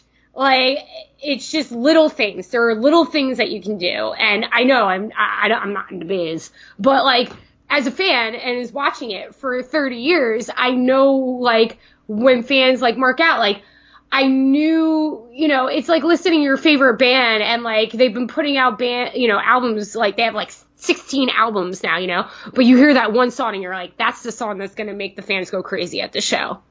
It's little things. And that's how you evolve, and that's how you keep your fans, and you keep reinventing yourself. All right, so let's get into something that we love right now, and that is I'm really liking this. Is a 24/7 championship, or as R-Truth called it, the 7-Eleven championship this past week on SmackDown. He is one of the few guys that I could say with high confidence that he understands comedy. He has comedic timing. He's a guy that doesn't feel like he's too produced and scripted. He feels like he's kind of being himself, but understands comedy as Santino Marella was kind of the same way. Like, they just understood comedy. And I'm gonna argue with the Santino. I hate Santino Marella. I think he had great comedic timing. I really do. When he got eliminated from the Royal Rumble within a second and broke the Warlord's record, and he said, I wasn't ready. Like, I mean, like, I don't know. I thought Santino Marella had pretty damn good humor. I just didn't like his character. Maybe that's it. I like R-Truth's character. character. I think he's fun. So I never thought. Yeah, and he is the perfect guy right now for the 24/7 title. Like, I hope he never ever loses it, and he just finds a way, even if he's defeated on that show, at the end of the show, to somehow win it back, or on social media, which they have clearly been utilizing to make title changes with this belt that we all know isn't supposed to be taken seriously. So those are the people out there that are like, oh, this belt means nothing. It looks stupid. I don't like the way it's designed. It means nothing. Well, you just need to understand what this is for and what it means. And it's the pure entertainment value of it, and just the preposterous nature of it, all the different scenarios. The creative end of this is unlimited, which is, I think, really lends a pretty darn long shelf life for this championship, particularly if R-Truth is holding the belt. So first thoughts about it is that I've been inkling for them to bring the Hardcore Championship back for years, and I knew it wasn't going to happen because of the PG era.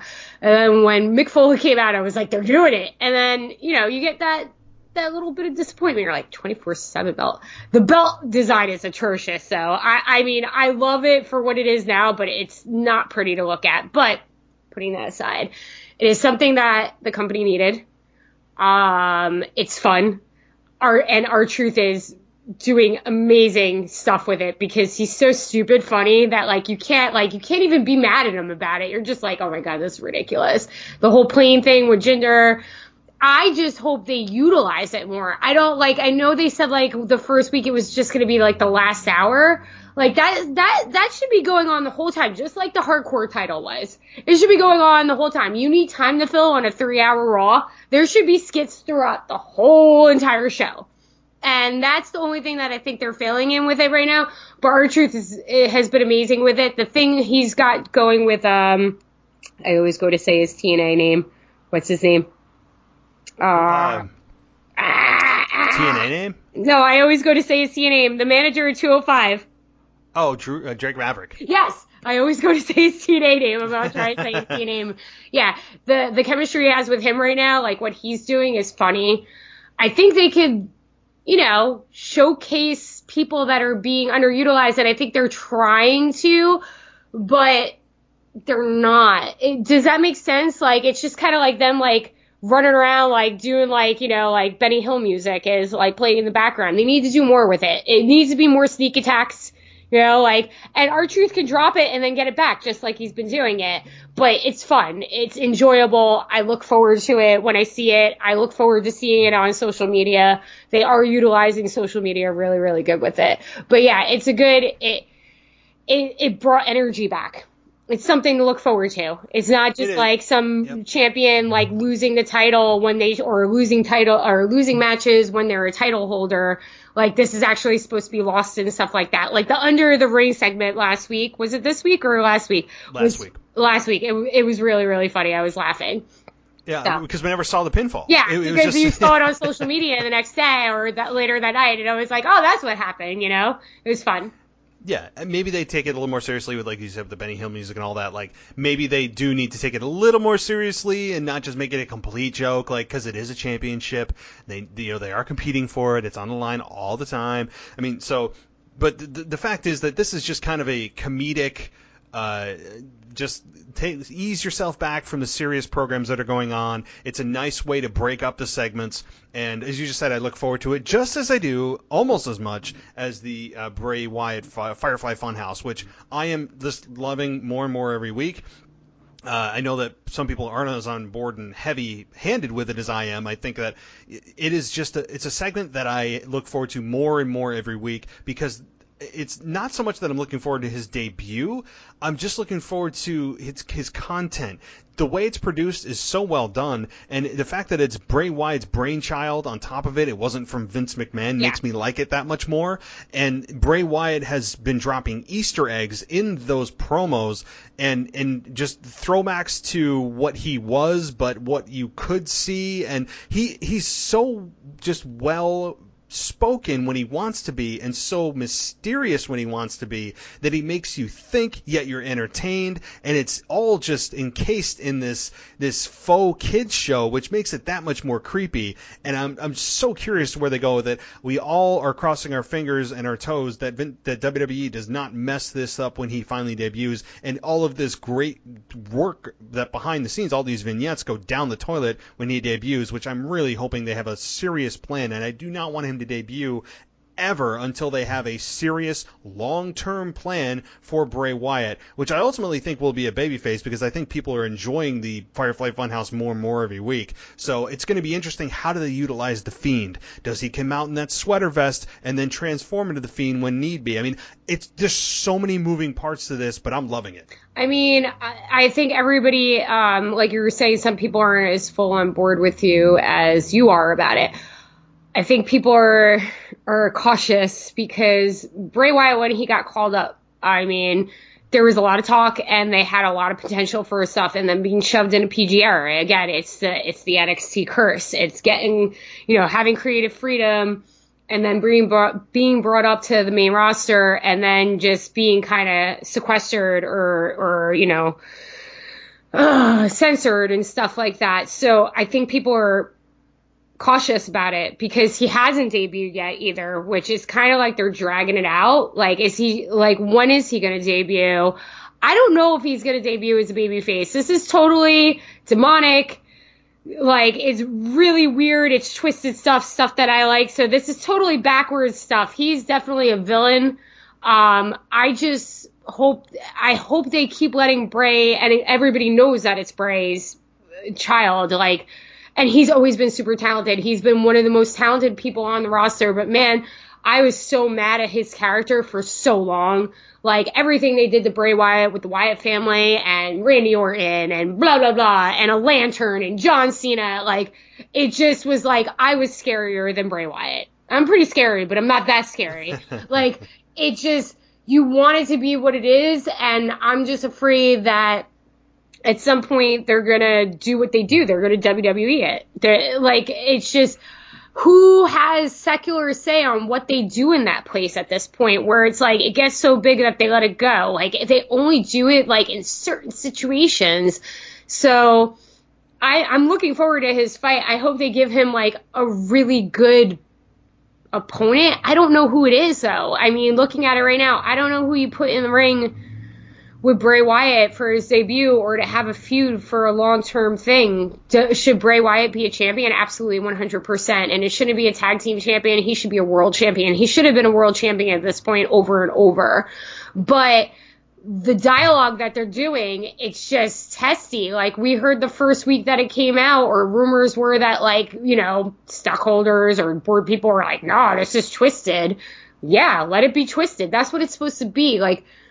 There's such, it's so contradicting, all of wrestling. You want it to be different, it's suspension of disbelief, but then, you have these borders that they have and these rules in place, and that's what happened to them in the first time. So I think the only reason I think that people are, I'm not on board with it, it's kind of cheesy and stuff like that, is because I think they fear that it's going to get, crapped on as soon as it, he debuts or whatever. It's going to get worn out like they do. They wear out things. They keep things going too long.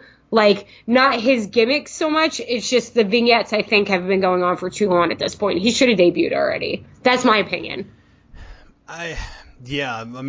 Could they debut him as a heel? I think they may. If they do, they'll try, and I think they'll fail, because I genuinely think people are starting to really enjoy the Firefly Funhouse, especially considering all the other stuff that they have on the show that may not be A+ stuff. And right now, it is one of the more interesting things going on in the show. So I think it may be a case of, we'll debut him as a heel, but then he's going to get cheered. So whoever they put him against, whoever it may be, as you said, it needs to be a top world champion, if not interfere in a title match, something. He needs to shoot right to the top. You're absolutely 100% right. I didn't even think about that. That's how he needs to debut. He needs to just take somebody out. And it has to be a super good guy. It has to be a super good guy, like Kofi. has me. Yeah, maybe, and that would actually, I think that would be the only way that the fans turn against him if he attacks Kofi. But they can't mess around. They need to go for it. They can't like dip their toe into this character. They either need to go for it or don't, and that's the problem, and that's the fear, and legitimately a concern that WWE fans have of WWE effing this up. And this, I mean, but the thing is, they've been validated in that fear in the past. So I mean, as long as he doesn't come out as the Funkasaurus with Brodus Clay did a number of years ago, I think. Jesus. Yeah, I mean, like. You know, I was a Rosebud. Do you know that? God, no. Or are you part of the conga line with No Way Jose? Well, I was actually a Rosebud. I was on WWE programming as a Rosebud, and I was seriously that. Yeah, Money in the Bank, 2014 or no? What? 2015. How did you get that gig? I know people. You know people. I did okay. 3 days of TV, and I was part of that. Yeah, and look where Adam Rose is now. Oh man, yeah, I don't know where he's at. There's a gift of me floating on the internet. I'll send you pictures after a show. Yeah, send me pictures. I won't be a lemon. Okay. That's cool. I didn't know that. I don't even know how you would get into that, but good for you. I don't even know where Adam Rose is at though. Honestly, like I haven't heard from him. But I'm just saying, like that product, like you know what I mean. Like it's something that like could be okay, but then like they just overboard or overkill it. Like the conga line, like No Way Jose is just the modern day freaking Adam Rose. Like it's just people are cautious with it because they do like it. Like everybody likes this Bray Wyatt thing, even if they're like kind of on the fence about it, they like it, and it's like different. And then it's just like, okay, what's gonna happen? Like it's been a thing where WWE constantly screws up stuff. I don't know of somebody that they haven't screwed up since being called to the main roster. Like I'm literally like the Shield was it, but they kind of messed that up too. You know, when they branched off because Roman Reigns was like not as of a success as it should have been, and Dean Ambrose wasn't either. Seth is the only one who's been like a super success. And I think he got himself over on his own, just being that weaselly villain that he was when he turned on the Shield. Mm-hmm.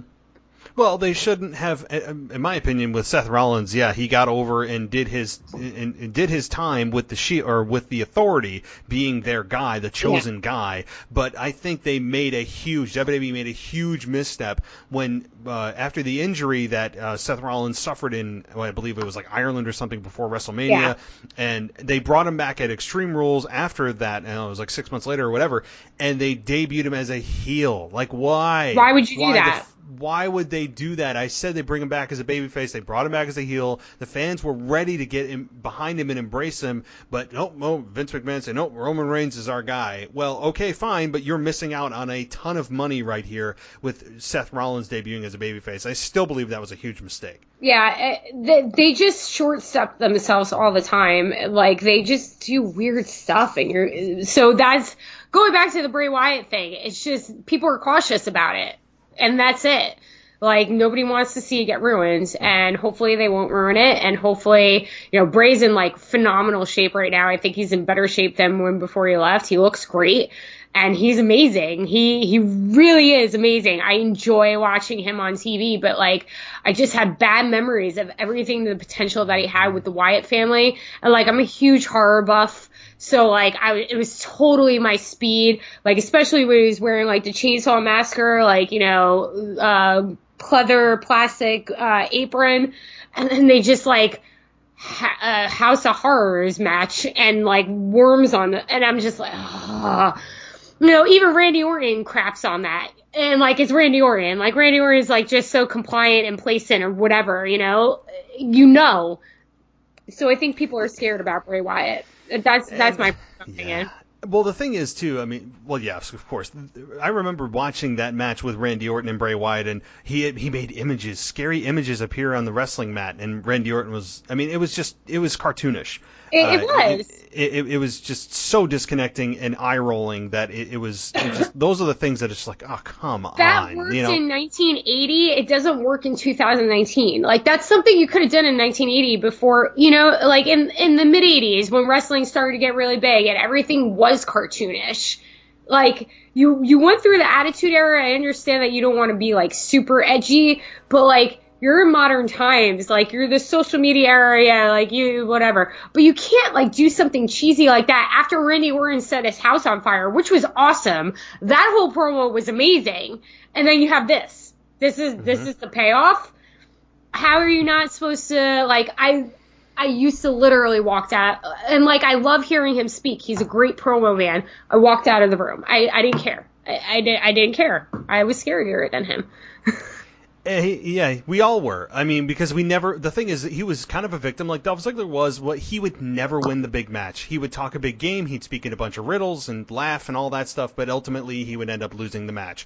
And it just got proven over and over and over. And eventually, fans just stopped caring. And I think the difference now, though, is not only is this a different spin-off of what he was, people can understand him better, which is key. And Bray Wyatt is all in on what he's doing right now. You can feel that he's not trying to play somebody. He is all in on what he's doing, and that makes such a difference through the camera. I mean, just me fangirling aside, I mean, the guys who make the Slipknot masks made his mask. So, like, I was like, all right, he's totally in on this. Like, he got, like, a hold of these guys, and I'm a huge Slipknot fan. So, yeah, he's in on it, you know? He, like, poured it. But I don't think that, like, the first time he wasn't all in on it either. It's just a stupid hierarchy where you have people writing for you and they're not you. They don't know who you are. They don't know how your brain thinks. It's like you writing lines for me. Like, it wouldn't work. Like, I am who I am. You are who you are. Why would you even want to do that? Yeah. I mean, like, why would you, like, I don't understand how that is even a good option in any world. Like, why wouldn't you want to sit, at least in the bare minimum, sit with that person, say, okay, we just want to go, here's a overarching, just general, we want to go to this destination. How do you want to get there? Yeah, why wouldn't you absolutely want to talk to that person to say, hey, what are your like dislikes? What does your character like to do? What do they like to say? What's their personality traits? Why the hell would you even want to try to force words into somebody else's character that you have no idea about and you don't even know what's going on inside their head? Especially when they're super talented. Like, it remains to be said if, like, you aren't good at stuff like that. Like, I'm not good sometimes with, like, being, like, told, like, to do stuff, but if you're good at something, like Bray Wyatt is, like you said, like, okay, a writer or creative is like, okay, we want to get here. How do you think we get here? Instead of writing it for you. Like, why wouldn't you want Bray Wyatt to write that whole entire thing? Because I guarantee you, even if they gave him crap, he could turn it into chicken salad. You know what I mean? Like, it's just, he could write that. And I don't understand, like, Stone Cold always said bullet points. Bullet points. Give a person bullet points. This is where we want you to go. Okay, how can you do it? And that's, even if you're bad at it at first, you're going to eventually get better at it. I mean, that's my personal opinion. I feel like that about everybody. Unless you're a complete and utter degenerate, everybody has that in them where it's like, okay, this is my end goal. Let me creatively think, or, like, think, like, figure it out. Critical thinking. So I don't understand why they, like, structure things the way they do and be like, oh, you have to say that. It's just so mindless, and you can feel when a line is being read versus a line being felt. Roman Reigns. Roman Reigns now is not A. scripted. You can tell Roman Reigns is not scripted now. He's getting bullet points, but that, like I said, I did that one weekend of Raw, SmackDown, and Money in the Bank. When Seth Rollins won the Money in the Bank, that was the Money in the Bank I was at. I saw Roman Reigns backstage with, like, 3 pages of script, like, sitting on a thing, like, reading script. He was bad scripted. He's fine when you just let him go. Just tell him when, be like, get here. He's fine when he's talking naturally. I mean, I don't think that's necessarily his character. I think he's the silent but brooding type. But, it's just stupid stuff. It's micromanagement. I hate micromanagement. I worked in retail for 15 years. It doesn't work. No. And micromanaging all of these personalities, like, you are creating such a cesspool. And again, it's just validated with CM Punk. It was validated with Jon Moxley very poignantly. So, I mean, we could just kill this until it's, dead, buried, and 6 feet under. But, so anyway, I just want to move on a little bit. Is there anything that maybe we didn't discuss that you want to bring up? There were 2 things that I wanted to talk about because we didn't talk about women's wrestling because it's kind of been right now.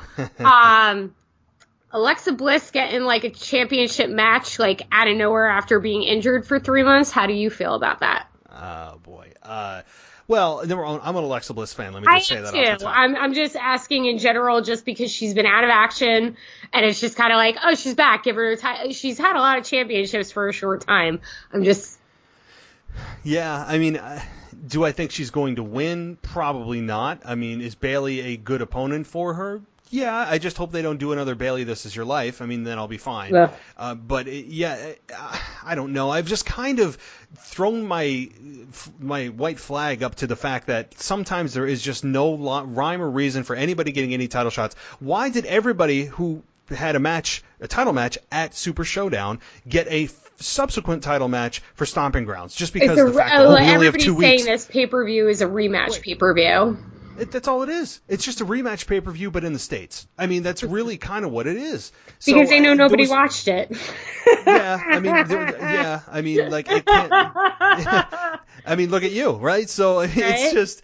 Yeah, so it kind of is. I don't understand why she's just getting a title match. I don't understand why you get a title match if you just attack a champion. You're just awarded a title match. I mean, like, things like the logic behind that, there's no rhyme or reason any time that sometimes people are given a title match. Is Alexa Bliss worthy of a championship and being a champion? Of course. She is easily the best talker. I mean, absolutely. I think even at times better than Becky Lynch, better than Charlotte at times. And so I think that, is she deserving in storyline reasoning? No. But is she deserving overall of the pecking order of where the women's division is? Yeah. And I think that they just went on Alexa Bliss is pretty established. People know who she is. People, they react to her. So we're just going to give her a championship match with no rhyme or reason. And I think that's how they did it. I mean, I'm an Alexa Bliss fan. I love Alexa Bliss. I agree with everything that you're saying. She is amazing on the mic. I love her snarky attitude. She's awesome. I would kill to see her and AJ Lee go back and forth on the mic. I would murder somebody for it. I think she's great. I'm not a big fan of Bayley just because I think her character doesn't work on the main roster. I still don't know how she won at Money in the Bank. We did the show and she won, and I was like, what is going on? I was like, I don't know what's going on. But I just think it's like, they have like a whole bunch of girls in that division that, like, even if they lost, they should be featured in a match. Like, you got Mandy Rose, you got Sonya Deville, Ember Moon, even, the Asuka. Where the hell is Asuka? She's in a crap, freaking tag team that Paige brought up that made no freaking sense. I understand why they put Alexa there, but I don't think that Alexa should be there. Again, this is showcasing and giving people opportunities so they can establish themselves. You're not going to establish any of these other girls if you keep putting Alexa Bliss in there because she's the best on the mic or whatever. She's been injured for 3 months, and I'm happy that she's okay to go. Like, that has nothing to do for it. But I want to see Alexa Bliss work for it. She really doesn't work for it. She has gotten titles easy. She really has. She's super cute. She's beautiful. She's awesome on the mic. She's good in the ring. But it's just here. I would like to see somebody else against Bayley, and I would like them to lose to Bayley so Bayley can get established as a champion. Because I honestly think Alexa is going to win the title. I totally think Alexa is going to get the title back just because they love her so much. And I'm not saying there is no reason for her to be loved. I'm just saying this is the problem, right? What we're saying, how are you going to find other people when you don't put anybody else in there? I'm not saying Charlotte should be in there because Charlotte's even more indicative or worse at that. But you got Alexa Bliss doing this, and then you had, and side note, her weird relationship with Nikki Cross. Nikki Cross should be in that Nikki Cross should be in that title match, in my opinion. Yeah.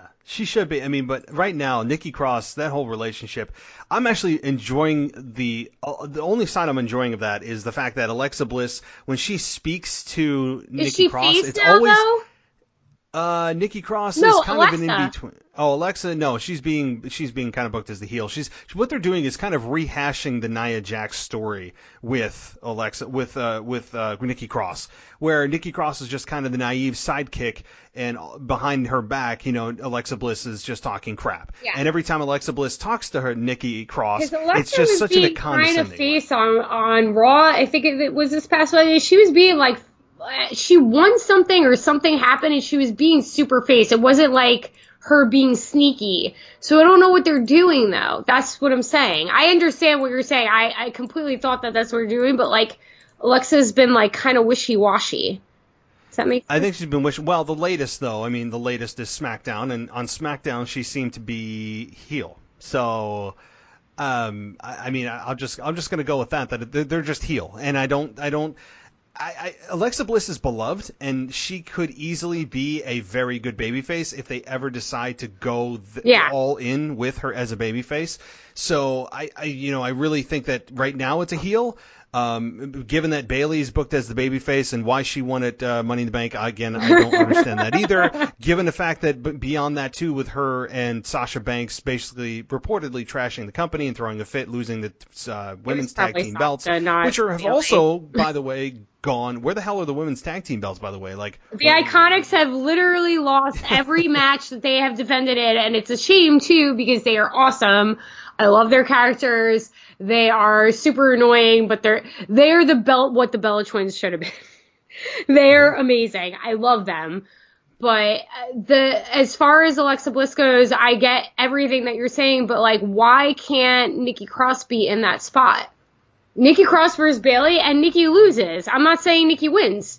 Just put her up there. Have her lose. She could be a heel. I don't know what they're doing with Nikki Cross's character right now. She's not doing the psychotic thing while she's doing promos, but she's doing the psychotic thing in the ring. I think them taking her away from Sanity was like the most disheartening thing that they ever could have done because she worked really well in it. But if you're going to do that, put her against Bayley, like give her a championship shot, like, and have her lose. There's no like qualms, but just like put her on that pedestal and then have her attack her and have Bliss with her. You know, it doesn't need to be Alexa Bliss. That's my point. I like Alexa. I just think it's easy booking. It's laziness. It's like, you know, your boss like being like, oh, this person always works Saturday night, even though they're available all day. I'm just going to put them on at night. Why would I put them in the morning? Do you know what I mean?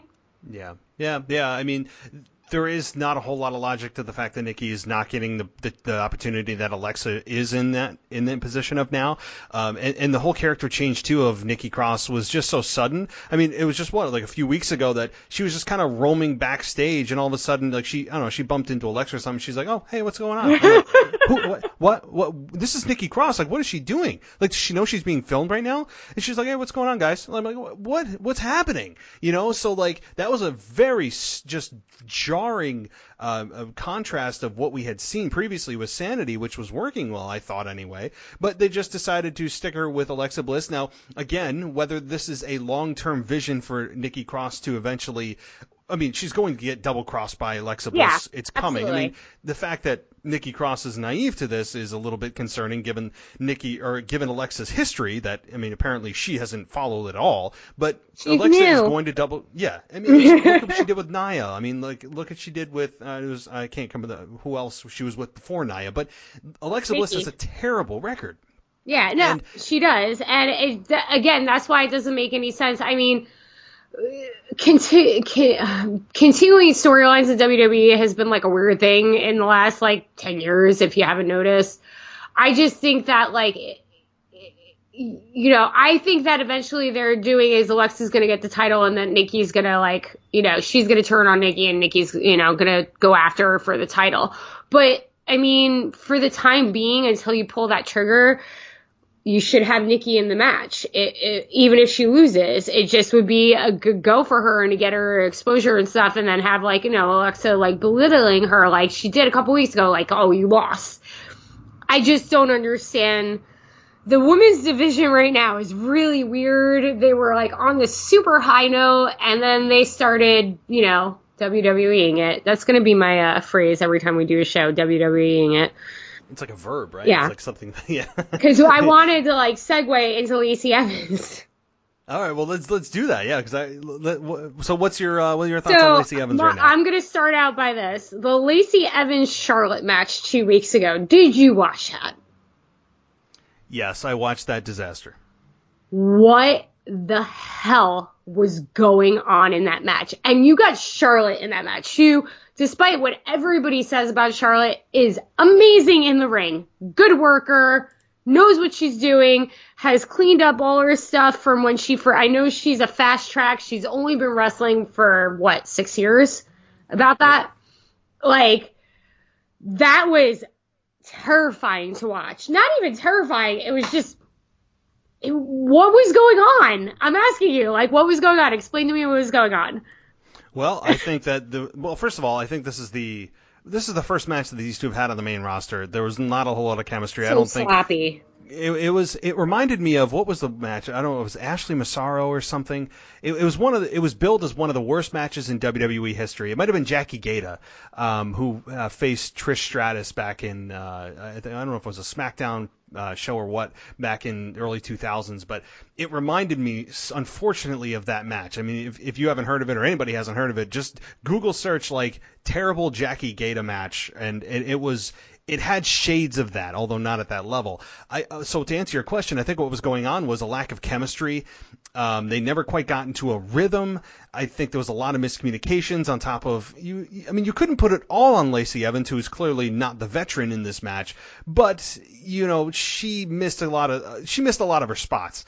It felt But it wasn't unsafe. even like that. It was like they were rolling around and just like punching each other and like. You're absolutely right. You can't put it all on her, but at the same time, I think like Charlotte was just kind of like, "What are you doing?"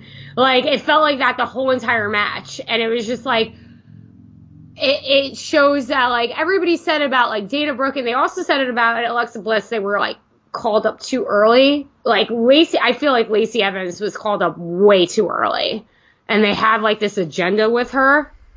So, but she made Charlotte look bad, and Charlotte never looks bad, even if you hate her, Charlotte is a ring general at this point. Mm-hmm. She is so good in the ring. And sometimes, you know what, though? Sometimes styles just don't mesh, regardless of the skill level. And yes, obviously, Lacey Evans is a rookie in the grand scheme of things. But sometimes just they don't mesh. I mean, even at the level of Stone Cold versus The Undertaker, I remember they just didn't mesh well. Their styles did not work very well. But were they rolling around on the ring? Like, no, literally, that whole match was them just rolling around on the ring. It was, and it wasn't even like they were throwing haymakers, like, like she got on top of her. It was just like grinding and stuff on her. It was them rolling. It was them rolling around the ring. So that, I've never seen a match like that. That was like, I was watching it, I was like, this is the worst match I think I've ever watched. And it's Charlotte, and I was like, what is going on? Yeah. That's what made it more shocking. It was Charlotte was involved. It wasn't like, I know. That's what made it even more unbelievable, was that Charlotte's name was in that match. Yes. I don't know. I mean, I don't know what's going on. I can't answer your question other than miscommunication, bad match outlay, not being prepared. Maybe the girls didn't hear each other talking to each other in the ring, calling the spots. I think a combination of all three. It was just hopefully just an anomaly, and we don't see that again, because I think that Lacey Evans, subsequent or prior to that, had a pretty decent match with Becky Lynch. I mean, it was okay, but now she's going for the championship, and this would kind of parallels with the Bayley Alexa Bliss thing. Okay, so Lacey Evans has been shot kind of like Roman Reigns, right into the women's championship match, and she had this terrible match. And she's a wonderful heel because I hate her guts. But how is this match going to turn out during Battleground? Do you think Becky's going to win? Do you think it's going to be an obscure thing where they drop the title to Lacey Evans? They want this chick as their person, and she's a heel, which is weird. And I don't know if it has to do with the military stuff and all that stuff. But it's just, I'm not looking forward to the match. And Becky Lynch is kind of cooled off, man. I don't know what's going on. She's kind of lost her luster. I don't know what happened. I don't know if they marketed it too much, or as we were saying before, merchandise. But she's lost that Stone Cold feeling that she kind of had when she got her face busted open. So what do you think is going on with the Raw's Women's Championship? Yeah, so with Becky Lynch, I mean, she feels like she is, about 25% as hot as she was the night after the Royal Rumble when she went face-to-face with Ronda Rousey, which was clearly, I think, the peak of the entire rivalry. I still don't believe Charlotte should have been involved in that WrestleMania match. I still believe that to this day. I think it would have been a better program had it been one-on-one. Nonetheless, it was what it was. And so as hot as Becky was, and as badass as she was getting her face busted and all of that, she has fallen quite a ways to, she still is a champion, but she's not she's not what I look forward to, like what it was back when she was as hot as, I don't want to say as hot as Stone Cold, but in terms of, the female division, she was the Stone Cold of the female division. And so she's nowhere near that level as she was. And I don't know where to really point the finger. I said this last week, and I think partly is due to not just the booking, but Ronda Rousey's no longer with the company. She's doing, having herself a family, whatever, good for her. But I think that Ronda Rousey played so nicely off of Becky Lynch. They played so well off each other that when she didn't have that dance partner, it was like, okay, so it's back to the status quo of Charlotte or whoever. And so that edge that she had with Ronda on the roster is now gone because Ronda's not there. So as much as we all Ronda's the worst or whatever, Ronda added a lot to Becky and Becky added a lot to Ronda, and it's just a sore thumb right now to see when Ronda's not there. So I think that's number one and the biggest reason. Number two is clearly the booking. I think that the fact that she has been booked to not really have great promos. I think her promos have really faded. She needs a scathing promo, and she hasn't had that yet. Even during the latter part of the WrestleMania build, she never gave an A+ promo where you just were left like, oh my god, mic drop. It was just kind of like, okay, like, cool, but give me something. Like, I want to feel that promo, and I don't know that she has given that since Ronda left. So I think that's number two. And number three is just the way that she's been booked. I mean, I'm glad her leg injury finally healed after, 6 years, and so there's not that anymore. But the way that she's been booked is kind of like, all right, well, she beats Lacey Evans. She loses to Charlotte, but because of Lacey Evans. And is Lacey Evans pulling her down? I don't know. I mean, if you're going to introduce a new talent, that's the time to do it, is after WrestleMania. You don't introduce new talent before WrestleMania or, a month before. So we kind of know it's a cyclical thing where you're going to have new talent with established stars. That's how you create new talent. So I think it's cyclical. I think it's partly booking, and I think it's Ronda Rousey not being there. I mean, I'll agree with you about the Ronda Rousey thing. I think the division has kind of taken a dive since Ronda Rousey left. I really liked when Ronda Rousey was starting to be like super heel. I do think Ronda is coming back. I don't think it's going to be as long as everybody thinks it is. I think she's going to heal this injury. I don't think she's going to pop out babies too soon because they are still building up this whole 4 horsewomen thing in NXT. And her and Baszler debuting on the main roster is going to be some serious crap when it happens, as long as they leave her alone, which I'm nervous about too, because I love her as a heel. She is awesome. She is the badass chick that you want. Shayna Baszler, yeah, Shayna Baszler is top-notch heel. Like, I don't give an F about what you look like or what you think. And, like, I think if they do the stable right, I think it'll be great. As far as Becky's promos go, again, rumors, you always hear rumors. I heard her ex-boyfriend was writing her stuff. And that is when her stuff went down, when she broke up with him, and now she's with Seth Rollins. So I heard that he was writing a lot of her stuff, like her tweets. And they kind of like paced out. So I don't know. Becky has the delivery and can write anything that's scripted, but I don't know if she has it on her own to do it. And I don't know if she's also been toned back by the back, because they were having problems with her talking crap to Ronda Rousey on Twitter, which was amusing. So I don't know what's going on with Becky Lynch. It sucks too because she was on fire, man. Like, but they just, again, it goes back to merchandising. Like I said, like they overplayed the man thing, the Becky 2 belts, blah, blah, blah. Like, it gets to a point where when they're doing cool stuff that they overshoot it and they they make it like a mockery almost of this, of what it is.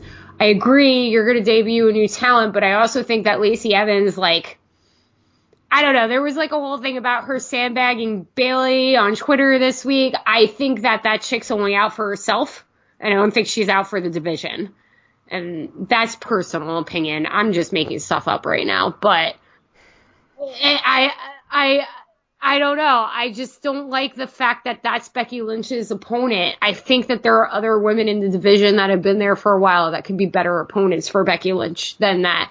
Not going back to the Charlotte thing. You gotta let the Charlotte thing cool. If you want it to be like a Rock Austin thing, you gotta lay off of it. But they keep inserting her in it too. Like at some point it was like a 3-way thing. Like, oh, Charlotte, Lacey, and Becky are all in the ring and they're yelling. Why don't they do Charlotte and Lacey Evans? But then they had that match. So everything's like really weird right now. Like you were asking me for positive things, but like the chemistry is just off everywhere right now. Do you agree with me about that? Yeah, I mean, as a general feeling, nothing feels solidified. Nothing feels real. Nothing feels fluid. Nothing feels like it's organic at all. Even when you're like predisposed to like how like WWE is, like it just doesn't. Like all the matchings seem weird right now. Like the only matchings that seem real is like Kofi Kingston and Dolph Ziggler and the Revival and the Usos. Like those are the only feuds, I guess you could say, are going on, because I don't even consider stuff that WWE does now as feuds, because they like shoot their shot really quick and they don't let anything develop. But those are the only things that feel natural right now. Like Becky Lynch versus Lacey Evans feels forced.